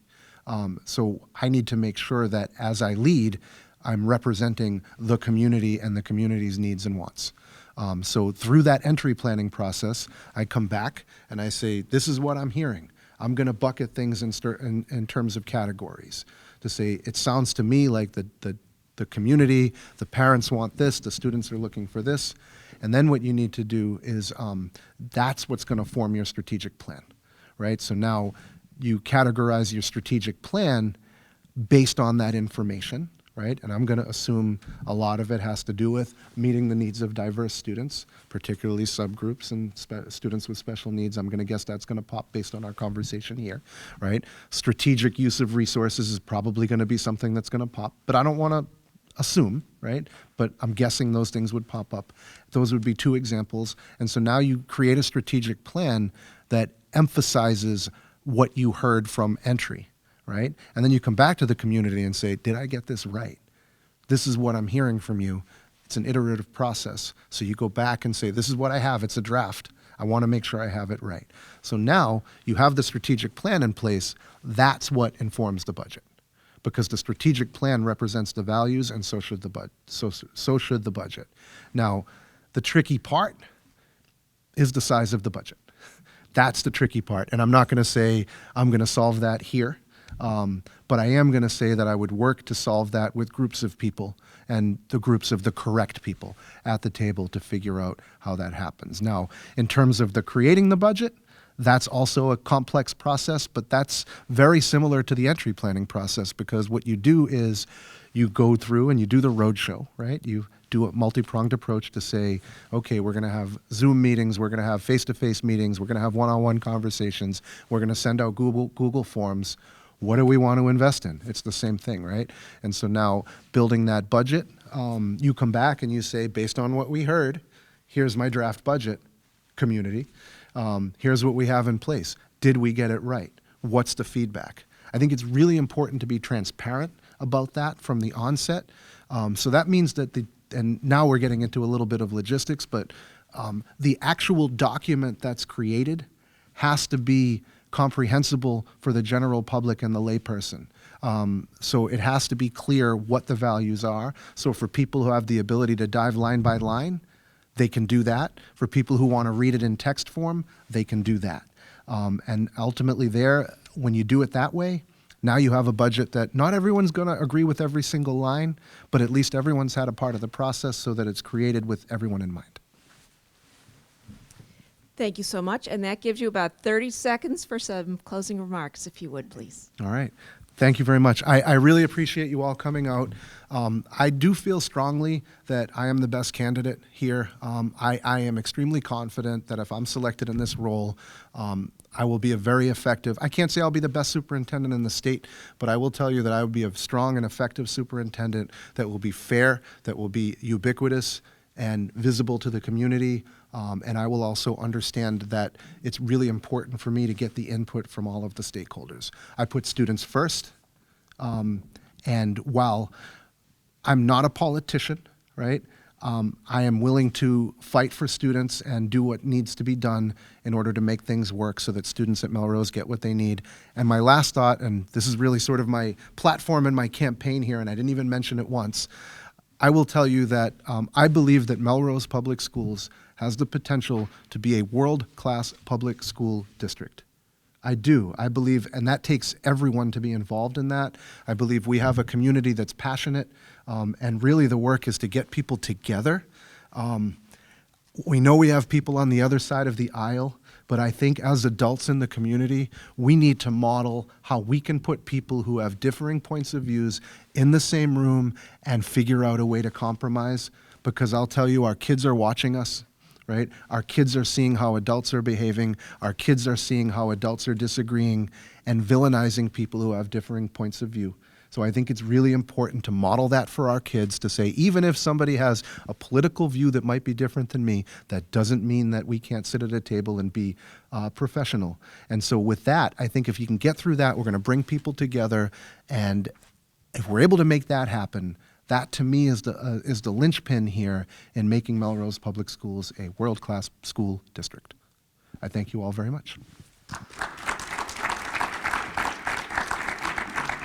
Thank you so much, Mr. Deleidi, and it's been a long day for you. Thank you so much for all that of your passion here, especially for the city of Melrose and the schools of which we are very proud. We will see you at the school committee meeting, the interview, which will be recorded and televised live, not live streamed, beginning at 6:30 in the City Council Chamber of Melrose City Hall. And thank you again, all of you, for coming. Good evening, everyone. Thank you so much for being here. Welcome to the third night of community meet and greets for our superintendent finalist candidates. I'm Margaret Driscoll. I'm the chair of the Melrose School Committee. And tonight we welcome Dr. John Buckey, most recently a superintendent of the Marblehead Public Schools. And just for everybody to know, the format of tonight's program is that I'm going to invite Dr. Buckey to provide a minute or two of opening comments. Then we'll take lots of great questions from all of you. And then we'll close around 5:20 with a couple more minutes of closing statements from Dr. Buckey. And then we're going to send him off to meet with our Metco families at 5:30. So with that, and if you're ready, I know you've had a very busy day, meeting lots of people. I'm sure you remember everyone's name. I do. And what they do, and we appreciate that. So thank you for meeting with them. And why don't you kick us off with some opening statements? Great. I'm glad you followed. I'm going to send him off with our Metco families. I thought, well, we're going to send me off after this. Just a little bit in way of background. I don't want to bore you too much with my biography, but John Buckey, born and reared in Newcomerstown, Ohio, which I have no reason to believe any of you know that rural community in Ohio. It was the birthplace of Cy Young and Woody Hayes, so a bit of notoriety. I'm a product of public education, which I believe in, graduated in a class of 78 students. Went to Asbury College, started as a broadcast journalism major. People said, with a voice like that, you'll be on the evening news. And I believed them. I thought I would spend 4 years at Asbury College and go on to Asbury Theological Seminary across the street to become a United Methodist minister. But life had a different turn. Always knew I wanted to be a teacher, so switched my major the second semester of my freshman year to Spanish and secondary education. Spent 3 years as a Spanish teacher and a world language department head at the Lexington School in Lexington, Kentucky. Got an opportunity to go to the Harvard Graduate School of Education, where I got a degree in administration, planning, and social policy. I decided to go back to Ohio for 1 year as the dean of students at an all-girls boarding school. It was as tragic a decision as it sounds. At the end of the year, I would have been one of 2 administrators still standing, me and the director of the Equestrian Center. I thought the handwriting might have been on the wall for that career choice, so I came back east and got a job as an assistant principal at Littleton High School, actually interviewed for the job at the Pizzeria Uno's in Kenmore Square. The principal who hired me was very candid that he would be retiring in 4 years and wanted to mentor someone along to assume the principalship, which I did. In that time, I met my husband, and he was living on Nantucket as a police officer, and we had to make the decision, am I moving to Nantucket, or are you coming to America, as the Islanders call it? He got an opportunity to interview in Harwich, for a law enforcement position. After the interview, I asked the logical question, how did your interview go? He said, well, they asked me, why are you interested in Harwich? What makes you want to be a law enforcement officer in Harwich? And I said, well, what did you say? I said, I don't know, it's like any other Cape town. I said, so I'm moving to Nantucket, which I did, and I spent 12 years as the high school principal on Nantucket, but my goal was always to be a superintendent of schools. On Nantucket, there's one opportunity for that. So I came to America, came back to the mainland, and got the opportunity to work for Marblehead Public Schools as their superintendent of schools. The committee that hired me in January of 2020 was not the committee that I signed a separation agreement with in August of this year. The priorities, the values, the direction of the district in January of 2020 changed. There was this little thing in the interim, COVID, that dramatically impacted the work of all school systems. And as a brand new superintendent, in the middle of COVID, you were alienating 50% of people at any one time. We have to remain fully remote. No, we have to go back in person. Let's do hybrid cohorts. Let's be masked. Let's be unmasked. And so elections have consequences, and over time, the school board, the school committee changed, and there was an election in June of this year, and 2 weeks after the election, they were moving to reach a settlement agreement with me. I had 2 years left on my contract, but I made the decision that it does not serve the students, staff, and families of the Marblehead Public Schools for the superintendent and the school committee to be working at cross initiatives. And so I separated, which was a difficult decision for me. I was the president of the North Shore Superintendent's Roundtable, and as the world was evolving or devolving in Marblehead this summer, I got a call from a name that might sound familiar to you, Brent Conway. And he said, you know, John, I just wanted to offer support and encouragement, but having seen you as a leader and observing your leadership style, I would strongly encourage you to take a look at Melrose. He said they have an interim this year, and I think your background and your leadership style would be a nice match, and that would be a nice next step. I am thankful to Brent Conway every day because as I have explored your district, I do see a lot of consonance with the opportunities that are here and some of the things that I bring to the position. So in terms of an opening statement, I will end there and invite the lightning round of questions that follow. Thank you, Dr. Buckey. Some questions. Too far. Hi, my name is Amanda Cormier. I'm co-chair of our Melrose CPAC. Excellent. As an aside, I'm also born and raised in Cincinnati, Ohio, but I'm not familiar with your small town. Excellent. But my question is, there have been a number of out-of-district placements. They've been rising lately, and I was just wondering what programs or ideas do you have in mind to keep as many students in district as possible so they can stay with their peers? Yeah, I think that we want to maintain students as close to home as possible, and if we can be creative in creating programs, which we were able to do in Marblehead. We opened a new elementary school, and one of the things that they had promised the community in opening, it was closing a number of neighborhood schools and merging them into the new building, was to have parity in the programs at Brown and at Glover. And that sounded like a great idea, but if you have 2 students in a program at one school and 3 students in a program at another school, economy of scale would say to have that program at one school. I understand here in Melrose that special education programs are not centralized in all buildings, that some buildings house different programs. I know that you work with SEAM Collaborative. Are there opportunities to collaborate more with them to bring a program here? One of the challenges that I'm finding is space here, and while there may be an interest in creating a program, where can it be housed? And so those are opportunities, and I would be interested. I met with the special education director every week, and we tracked our out-of-district placements and, you know, forecasted into the future that as students come out, are there students coming in, and trying to predict those costs. And as you know, special education costs are the most volatile of the budget, particularly when OSD says, hey, by the way, it's going to be a 14% increase this year. 4-ish, I think John corrected me this morning and said it's closer to 5, but still way above the 2.5%.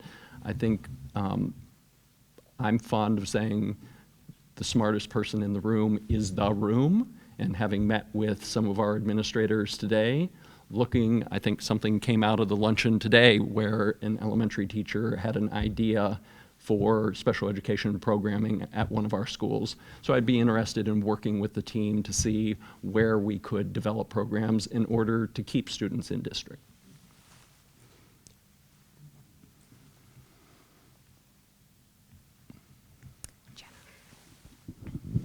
Hello. Hi, I'm Jana. I have twins in 8th grade here. I'm also a lifelong teacher, now a teacher educator, and recounting your career, it's been a while since you've been a teacher in the classroom, and it sounds like that was for 3 years. I'm curious what your teaching philosophy is, and what kind of pedagogy would you encourage the educators in Melrose pursue? I should clarify that as an assistant principal and a dean, I had sections of Spanish that I was teaching. So I taught all levels from level 1 through advanced placement. When I became assistant principal in Littleton, I continued that. It wasn't until assuming the principalship that the superintendent at the time said that, you know, being a full-time principal, there's just not enough time in your schedule to teach a section. I would love to be a superintendent that taught a section. My philosophy of teaching is there's an art and a science to it. When I arrived in Marblehead, I found out that they were a system of schools, not a school system. And so the education that you received was contingent on the neighborhood you lived, and further contingent on the teacher that you were assigned. I recall a parent meeting with me early on and said, everybody knows that if you get Miss X for 3rd grade, she doesn't teach math. I said, what do you mean she doesn't teach math? And they said, everyone knows you have to get a tutor if that's the teacher that you get, because she doesn't like teaching math. And so one of the things I'm proud of is that we put in an articulated scope and sequence aligned to the standards and worked on a standards-based report card. That doesn't take away from how that articulated scope and sequence is taught. And so that is the art of education. And I believe in giving teachers freedom to bring their passion to the classroom as it aligns to what's being taught across the district. So if you go in one third grade classroom, and that's something that I've heard repeatedly today, that whether you're at Horace Mann or Hoover or Roosevelt, you're going to see the same curricula being taught. Did I fully answer your question? That's a no. Keep going. Like when you teach, who are you as a teacher, and what kind of professional development would you bring to the educators here? What kind of innovations in teaching would you encourage them to try? And maybe even what would you discourage? Yeah, I don't know that I would discourage anything. One of the things that I found in doing research on your district is that of your 4 strategic objectives in the strategic plan, the word personal or personalize is predominant throughout. And so I encourage teachers to personalize, because not every learner learns the same. I believe teachers should have autonomy. I'm out in classrooms. I was able, in my evaluation last year, to cite that I did 350 distinct classroom visits as superintendent. And I think that that gives me the opportunity to see excellence in teaching and to work with educators on professional development. I wouldn't come in with a prescribed professional development program. I would work with the leadership team to say, where do we need professional development? Is it in MTSS, Tier 1 instruction, so that we are keeping students in district? So professional development is interesting, I have found across my career, in that one size does not fit all. And so developing a professional development committee with educators and having a menu of options rather than, and sometimes there's no way around it where we need to get everybody in the same room for a particular professional development, ongoing training. But if there are ways to individualize it, personalize it for educators, if we're encouraging that for our students, we should do that the same for teachers.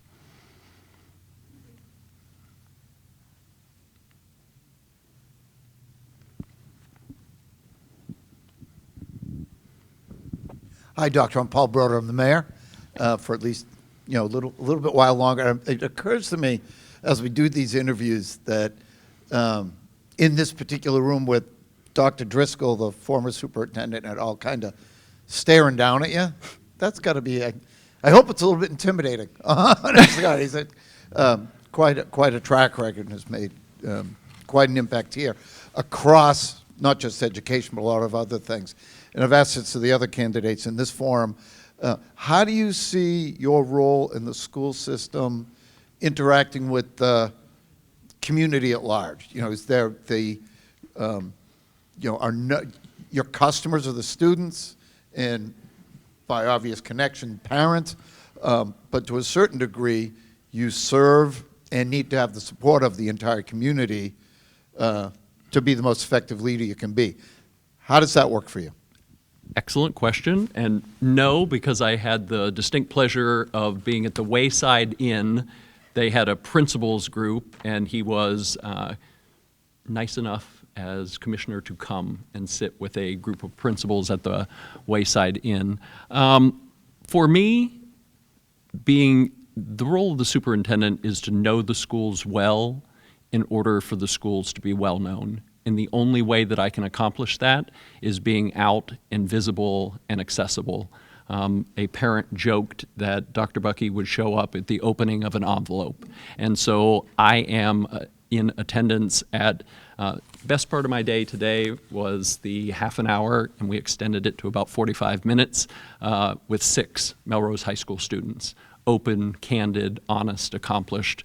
And so being out in classrooms, eating in the cafeteria, I'm frequent lunch eater in cafeterias, hosting student lunches, but that informal connection by being seen in the community, in attendance at events from the National French Honor Society to Sweeney Todd, which I understand to be the musical coming up. That gives that informal opportunity, and it's also a great support to educators who feel the superintendent cares enough to be at the 4th grade spelling bee or at a robotics competition. So I am out about, visible, accessible, and I think that that helps me to know the schools in order to make the schools well known.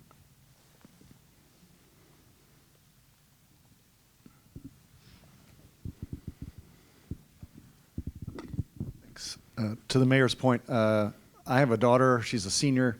I've had 2 other daughters. They all graduated, so I will be one of the public and not a parent anymore in 1-year tenure. So just thinking about how to interact with that. But my question to you is, if you were to get this position and in a year's time we were to gather the same group together, what would you expect or like to be sharing with us as some of the successes of the first year? We have a better handle on the budget. I think that, that's front and center in each group that I have met with. There have been conversations around the budget. I think the city has been very generous, giving 40% of the $8.2 million in ARPA funds using free cash, which I know Ms. DeSelm is fond of saying cash is not free. But accomplishments in the budget, in culture. I think you had some pretty visible negotiations with your teachers union last year, and I can't imagine that there aren't some residual pockets of healing that need to happen. I meet with the union every week, whether we need to or not, just to stay on the same page. I have had no grievances as a superintendent, which I am very proud of. And, budget, culture, space. We did a comprehensive facilities audit when I was in Marblehead, and it identified across a 10-year span that first year of critical infrastructure things that desperately needed to be addressed, but then each year those repair, replace, maintenance cycle. And I think the more that you can communicate with the community about what it costs to educate a Melrose student, the better chance we will have to get them behind supporting that financially. I know you had an override 4 years ago. You had one 6 years ago that wasn't successful. My guess is that you learned some lessons from that, and that's how you were successful 2 years later. I think those are the conversations that I think would happen that would lead me to this time next year saying that we have been successful.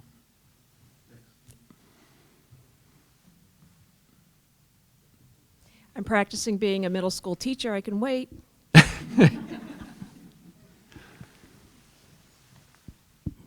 don't want you to wait too long.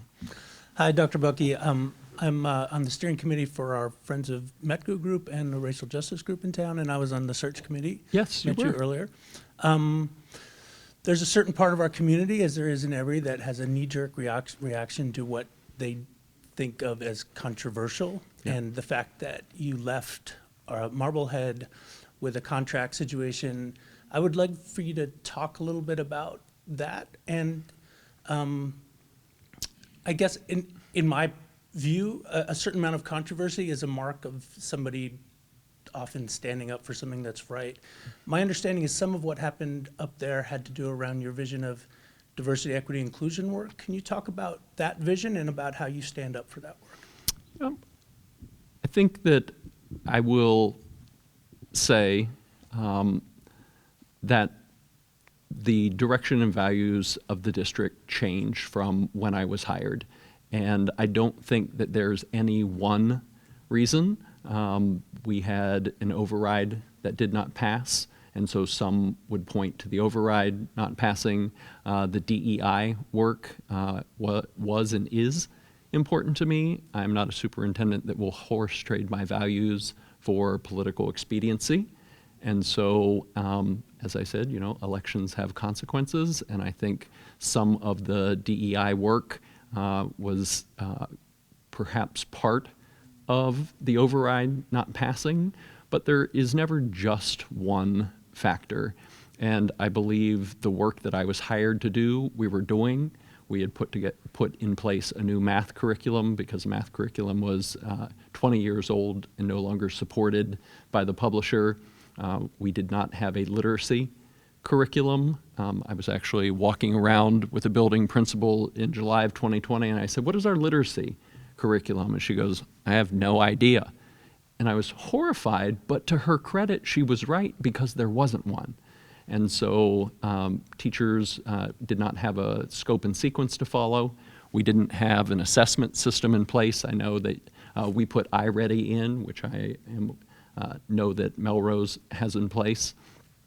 And so as I look at it, and without a reason being provided by the committee, it wasn't the work that I was doing, it was the person doing the work, that I was doing the work.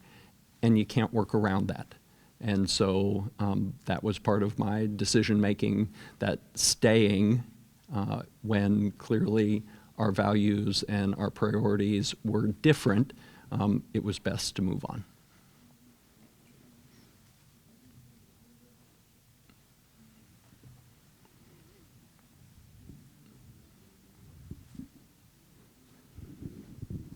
Hi, my name is Mary Sparks. Mary. I was co-chair of the Special Education Parent Advisory Council for 5 years. I'm still on the board. And I just want to ask a follow-up question about DEI work. It's obviously very important to special education students. Yeah. And I want to know specifically how you have used your DEI efforts to impact students. I will tell you that in my experience, personally, as well as to many, many families I've spoken to in this district, oftentimes special education does not feel very inclusive, particularly at the middle and high school levels. The way services are delivered, that you have to go to academic support or a special room to receive your services. And I don't think that the core teachers, across the board, there are, of course, exceptions, but it is not ingrained in the culture of the schools for the core teachers to understand their role in special education. And I'm wondering if you can give an example of how you have helped to make special education students feel not only like they belong, but that they can succeed and thrive. Awesome, yes. My belief is that all students are regular education students first. There are students that need additional supports through special education, through a 504, through a health plan. One of the hallmarks of me as an administrator is eliminating barriers. And so if a student wants to take an honors or an advanced placement course, I have eliminated prerequisites for that or teacher recommendations. That's not to say you can take AP chemistry without having the necessary math courses leading into that. But if you want to sign up for a course, there's nothing worse for me than a student having to go to an adult and say, "Can I take honors English next year?" and to be told no. And so let the student sign up for honors English and be like, "Oh, that's a reach too far," and come to that conclusion on their own. And so I've tried to create as much inclusion as possible by adding co-teachers at the elementary level, by adding paraprofessionals at the secondary level, and it's also a question of professional development. Torrance Deal said culture is the way we do things around here. I don't know the way we do things in Melrose, but I will endeavor to find out, and if there are barriers to inclusion, or if people that receive special education services feel marginalized, What can we do to address that? What can we do to improve that so that people do feel more included? I will say, as I walked around today, I asked 2 young ladies at the middle school, I said, best thing about Melrose, what is it? And then the teacher called me over. I said, you get a stay of reprieve. You get a reprieve right now. I'm going to come back. And when I came back, they said, I think it's the sense of community that we feel seen here. That's a mic drop moment, folks, for a random stranger to ask 2 middle school students. And again, that may not be the lived reality for every student, but how do we take that and spread that out so that that is the lived experience for every Melrose student?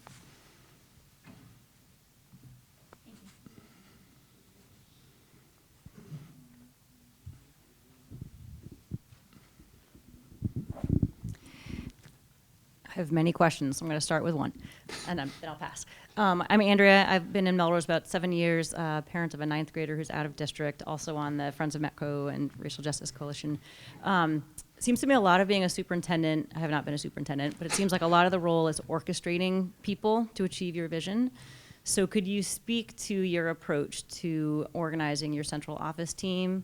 There's both support and there's also accountability. Right. And thinking of Ms. X was a failure in the system to both provide support and some accountability. So I'm just curious if you can just say a little bit more about like how do you approach providing that mix of support and accountability for your team? Based on my experience in Littleton and my dissertation, which no one other than me and my advisor read, I am confident. I'm a firm believer in mentoring.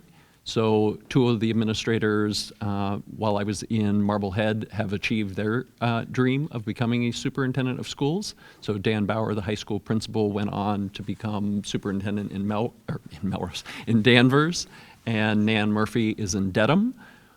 We promoted internally for both of those positions. So the assistant principal at the high school became the high school principal, and an assistant principal at the middle school became the assistant superintendent for teaching and learning. I believe in growing our own and distributing leadership. I think I said before that the smartest person in the room is the room, and as superintendent, I don't assume that I know everything and I'm going to call a meeting and stand and deliver, but distribute leadership, shared leadership, so everybody on the team feels that they're part of the direction of the district and the successes. We take a retreat every year. We do book studies together to, model that continuous learning happens at the central office as well. You can go with question 2.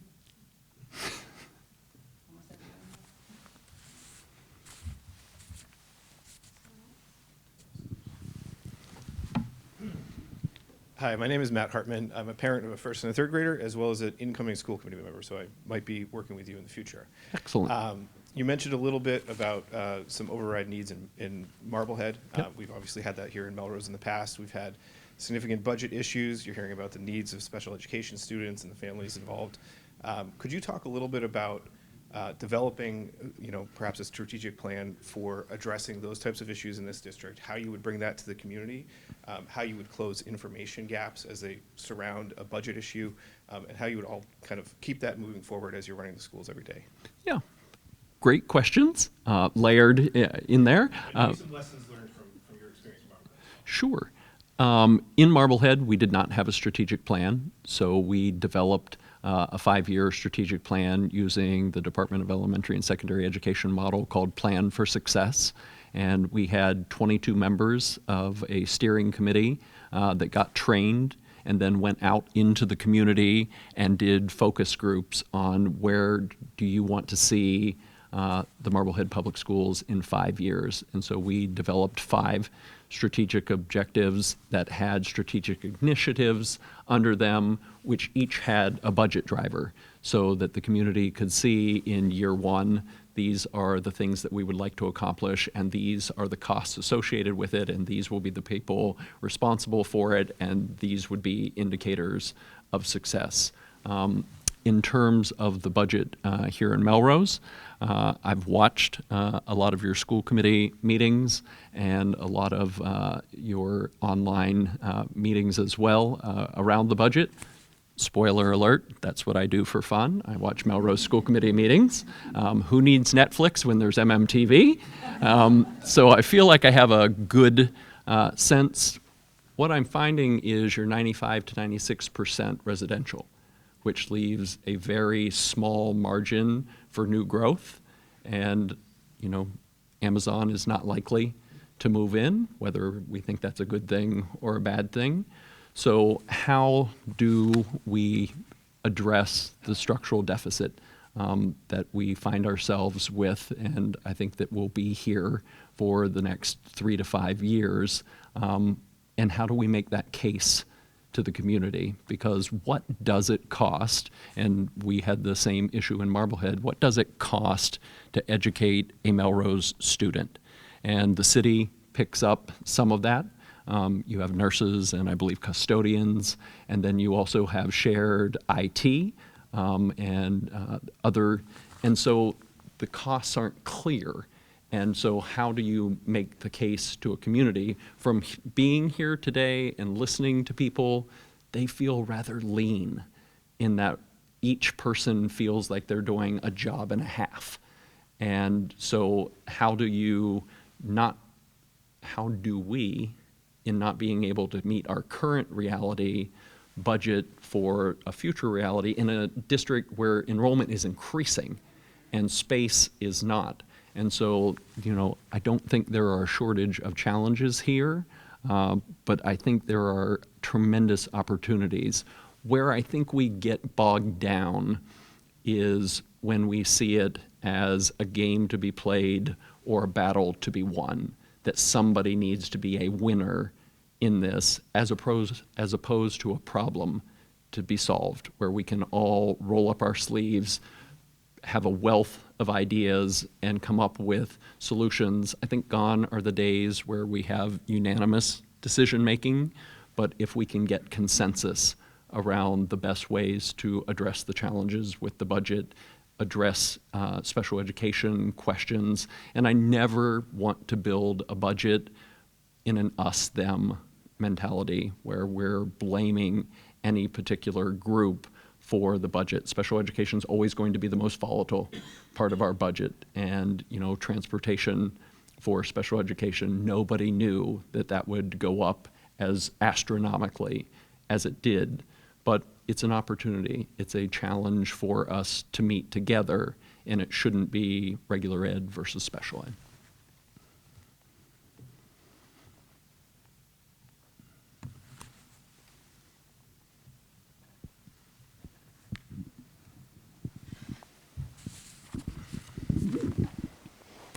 Hi there, I'm Amanda Johnson. I have a 7th grader at the middle school and a 5th grader at Lincoln. And my question, I'm glad to hear you visited the middle school today.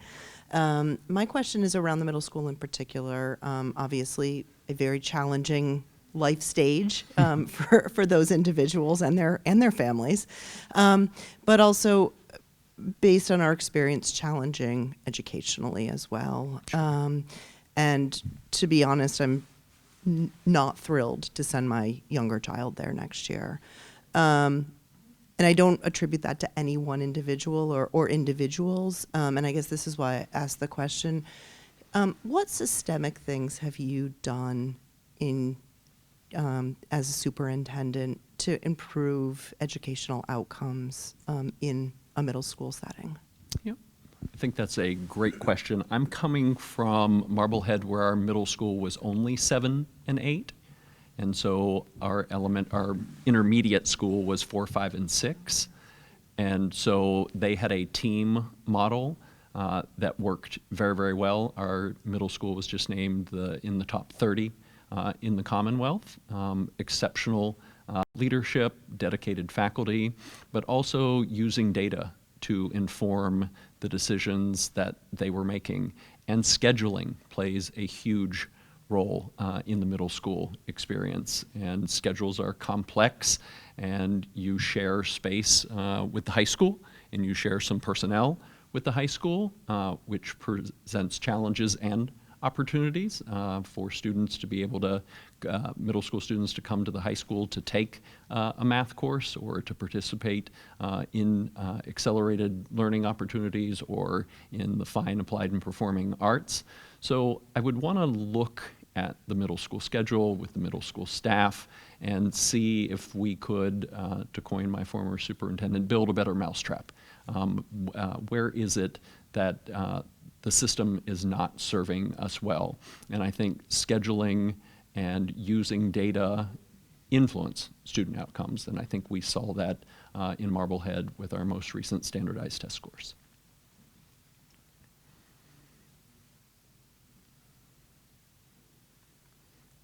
Anyone else for the first time?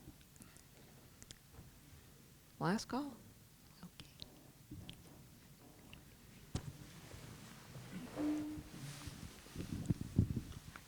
Hi again. I'm just going to piggyback on the last two questions and ask if you have, well, I will say that, as you noted, we have a very lean budget and there's not a lot of room for major change in play.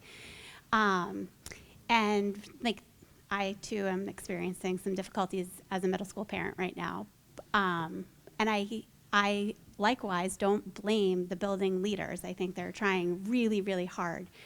So it kind of makes me look to the next layer up on the management tree. And thinking about that top tier of management, have you ever, or would you consider making any substantial changes to the organizational structure? I think as part of an incoming superintendent's marching orders, for lack of a better word, is an entry plan of interviewing all stakeholders, teachers, parents, community members, students, paraprofessionals, and getting a sense of where people see the opportunities, the challenges, the sacred places that an incoming superintendent would never want to tinker with, because I'm sure there are things in Melrose that people feel very passionately about that somebody coming in from the outside would need to learn about. But in that entry work, a consonance of themes begin to emerge. And just spending the day in the district here, you begin to hear certain things over and over. And so bringing those to the community in a presentation to the school committee of, after 90 days, these are my entry findings, and these are some potential ways to address some of the concerns, the challenges, the opportunities that are present. But I think it would be a mistake to come in as a leader and say, here's the organizational structure I'm used to working with, let's implement that here. I would want to listen and learn before implementing any changes.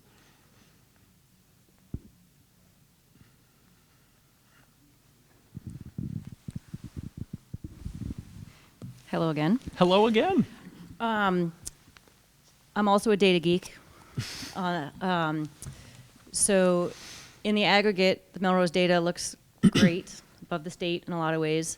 There's some pretty huge gaps. With your subgroups. Yes. I would love for you to say what you've seen in Melrose data. And again, a question about support, like what would be your approach to supporting teachers who have very hard jobs? And there are ways that we need to do better. So how would you support teachers and support principals with addressing what you see as concerning in the data? Yeah. I think whenever you have subgroups that are not achieving, meeting, or exceeding standards, that is a red flag.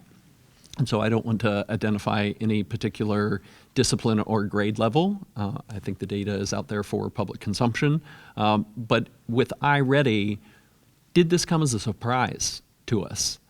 We shouldn't get to MCAS and find out that our subgroup, a particular subgroup, is really struggling, because along the way, we should be putting supports in place. At the elementary school, we put a win block in, what I need, and use the iReady data to provide support or extension for students on both ends to make sure that their learning and their achievement is at grade level. And if it's not, what supports can we put in place? And so the WIN block was something, and again, at every grade level in every discipline in Marblehead last year, we saw an increase in our MCAS scores. And so I think working with building leaders to say what supports do we have in place and how are we identifying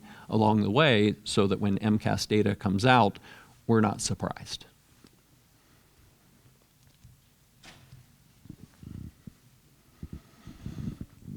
So speaking of data, when you look at the data about Melrose schools and student discipline, you see that students of color are being over-disciplined. And I'm wondering if you could speak to how you would address that. I think the question is why. In working with building principals, assistant principals, and what structures are in place to support students. Are we comparatively suspending students more than other districts?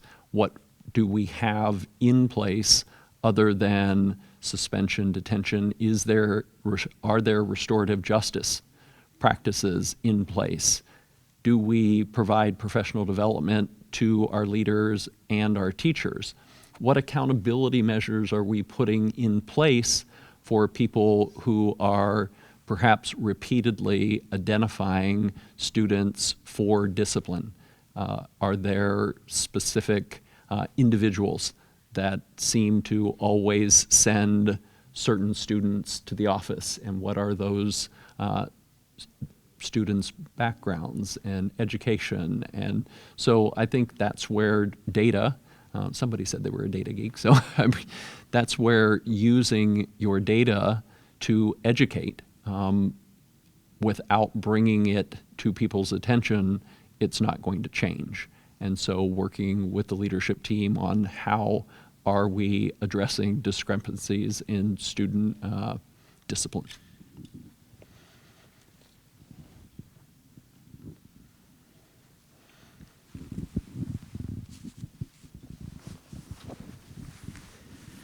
Hi. You know, you've mentioned all the standard things. You brought up MTSS, you talked about budget, you talked about even aligning curriculum. Mm-hmm. What we know from all the work in the state's education system, that the old ways of doing things haven't made a difference, right? We always look at those margins, we look at the numbers, we look at the subgroups, and we're going to do more for something. Yeah. And yet the system has proven, for the last 15 years anyway, that we aren't improving. And so instead of thinking about the past model of education, there's a whole different world of models out there. What are you looking at, and what would you think about bringing to Melrose? Yeah. I think that if there were a silver lining to COVID, it was in how we look at education. I think many of us in education saw students who were in-person rock stars, so to speak, that excelled in the classroom, may have found remote learning a struggle. And the students that were more reserved in in-person learning may have done much better with remote learning. How do we, and I think you're doing a good job in Melrose, personalize the education experience? How do we add more voice and choice for students? I'm proud of the amount that we invested in Marblehead for classroom libraries to bring more diverse texts and give students an opportunity to choose what they were reading in addition to, yes, sir? If I may, you know, I'm talking more about structural things. You know, you talk about using data. Yep. We know that of students of any age, we have a widely heterogeneous population. There's students that are 3 grade levels above in their achievement and students that are 2 grade levels behind in their achievement. That is correct. Yet, we still basically categorize children by age and use age as a proxy for everything, for academic readiness, behavioral readiness, social readiness, you know, all the different elements. So that's the model that we've been stuck in for a lot of years. And frankly, before we had accountability, there was more flexibility for students. Now it's, the teacher pacing, it's day 23 of the year, you got to be on chapter 2, the third page, right? But that's not for every kid. So structurally, are you thinking about competency-based progression instead of an age-based progression? How do you do something different with the system so we're more appropriately meeting kids where they're at, not making a system that works easier for the adults who are the administrators? Right. That is a huge question, and not one that a interviewing superintendent is going to be able to resolve, because we are in a system where at this age you're in first grade and then second grade and third grade. But that doesn't mean that there can't be conversations to consider. There are students over the years who have jumped grade levels, who have gone from first grade to third grade or third grade to sixth grade. Again, there's a social emotional piece to that. There is a socialization aspect to that, and it isn't all just on content knowledge that a student is excelling. I wouldn't deny the conversation, but that is a big piece to tackle.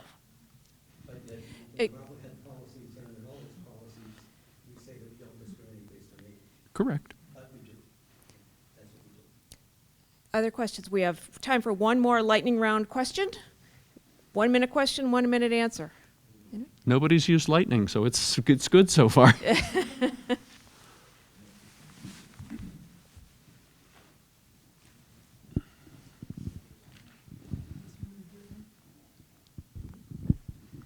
All right, I'll take the lightning question.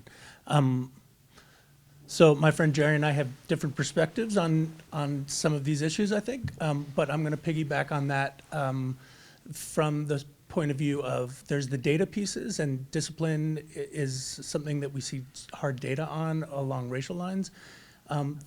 There's a bigger piece when we just had a meeting last Tuesday with Boston parents for the Friends of Metco group, and something that comes up over and over again is just it's basic trust. There has been a lack of communication, and there's a certain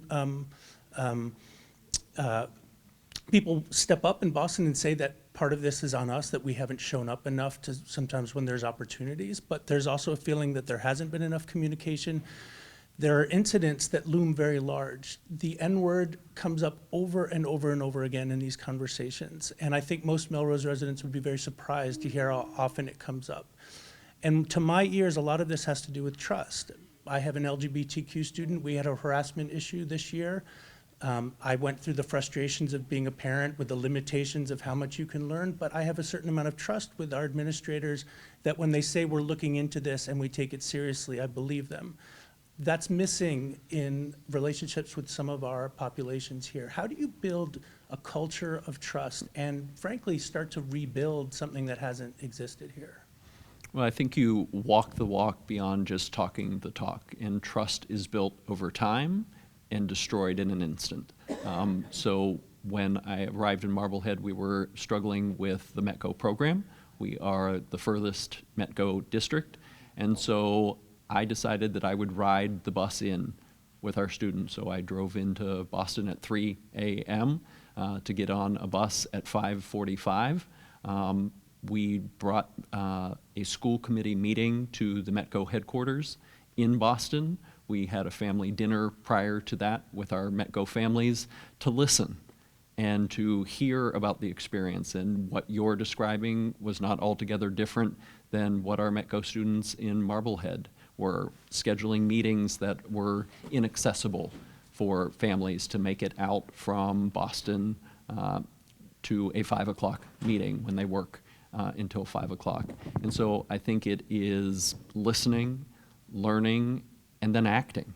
You know, nothing worse than gathering information and asking people for their opinions and telling them that it's important and then not doing anything with it.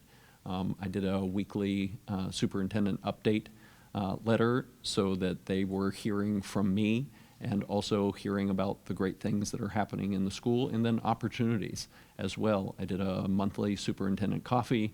I eat lunch with students, and so I think that's how trust is built, and the fact that people feel not just listened to, but heard, and then seen in the actions that the superintendent takes. Thank you so much. And Thank you. this is the part of our program where we'd invite you to present some closing remarks. Thank you. I'm encouraged. I think Brent's comments to me this summer have resonated. I've enjoyed my day in the district. Something that Mayor Broder said during the budget talks last year is that when you ask people what they do in Melrose, they don't say, I work at the clerk's office, I'm a teacher, I'm a fireman. They say, I serve the people of Melrose. And I'm humbled by the opportunity to interview for superintendent of schools. And I do hope that at one point I can say I serve the people of Melrose. Thank you so much for being with us. We really appreciate that. Please.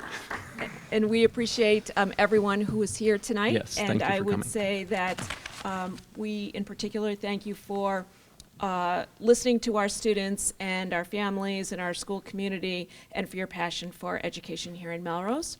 Our evening will continue. Dr. Buckey will be meeting with our Metco community in a few short minutes, and then we will have some time with him. The school committee will have some time with you at 6:30. Awesome. And of course, everybody is welcome to come. That will be live streamed on TV and recorded by our friends here from MMTV. And all of these recordings will be released as soon as possible from MMTV, so everyone can provide some feedback.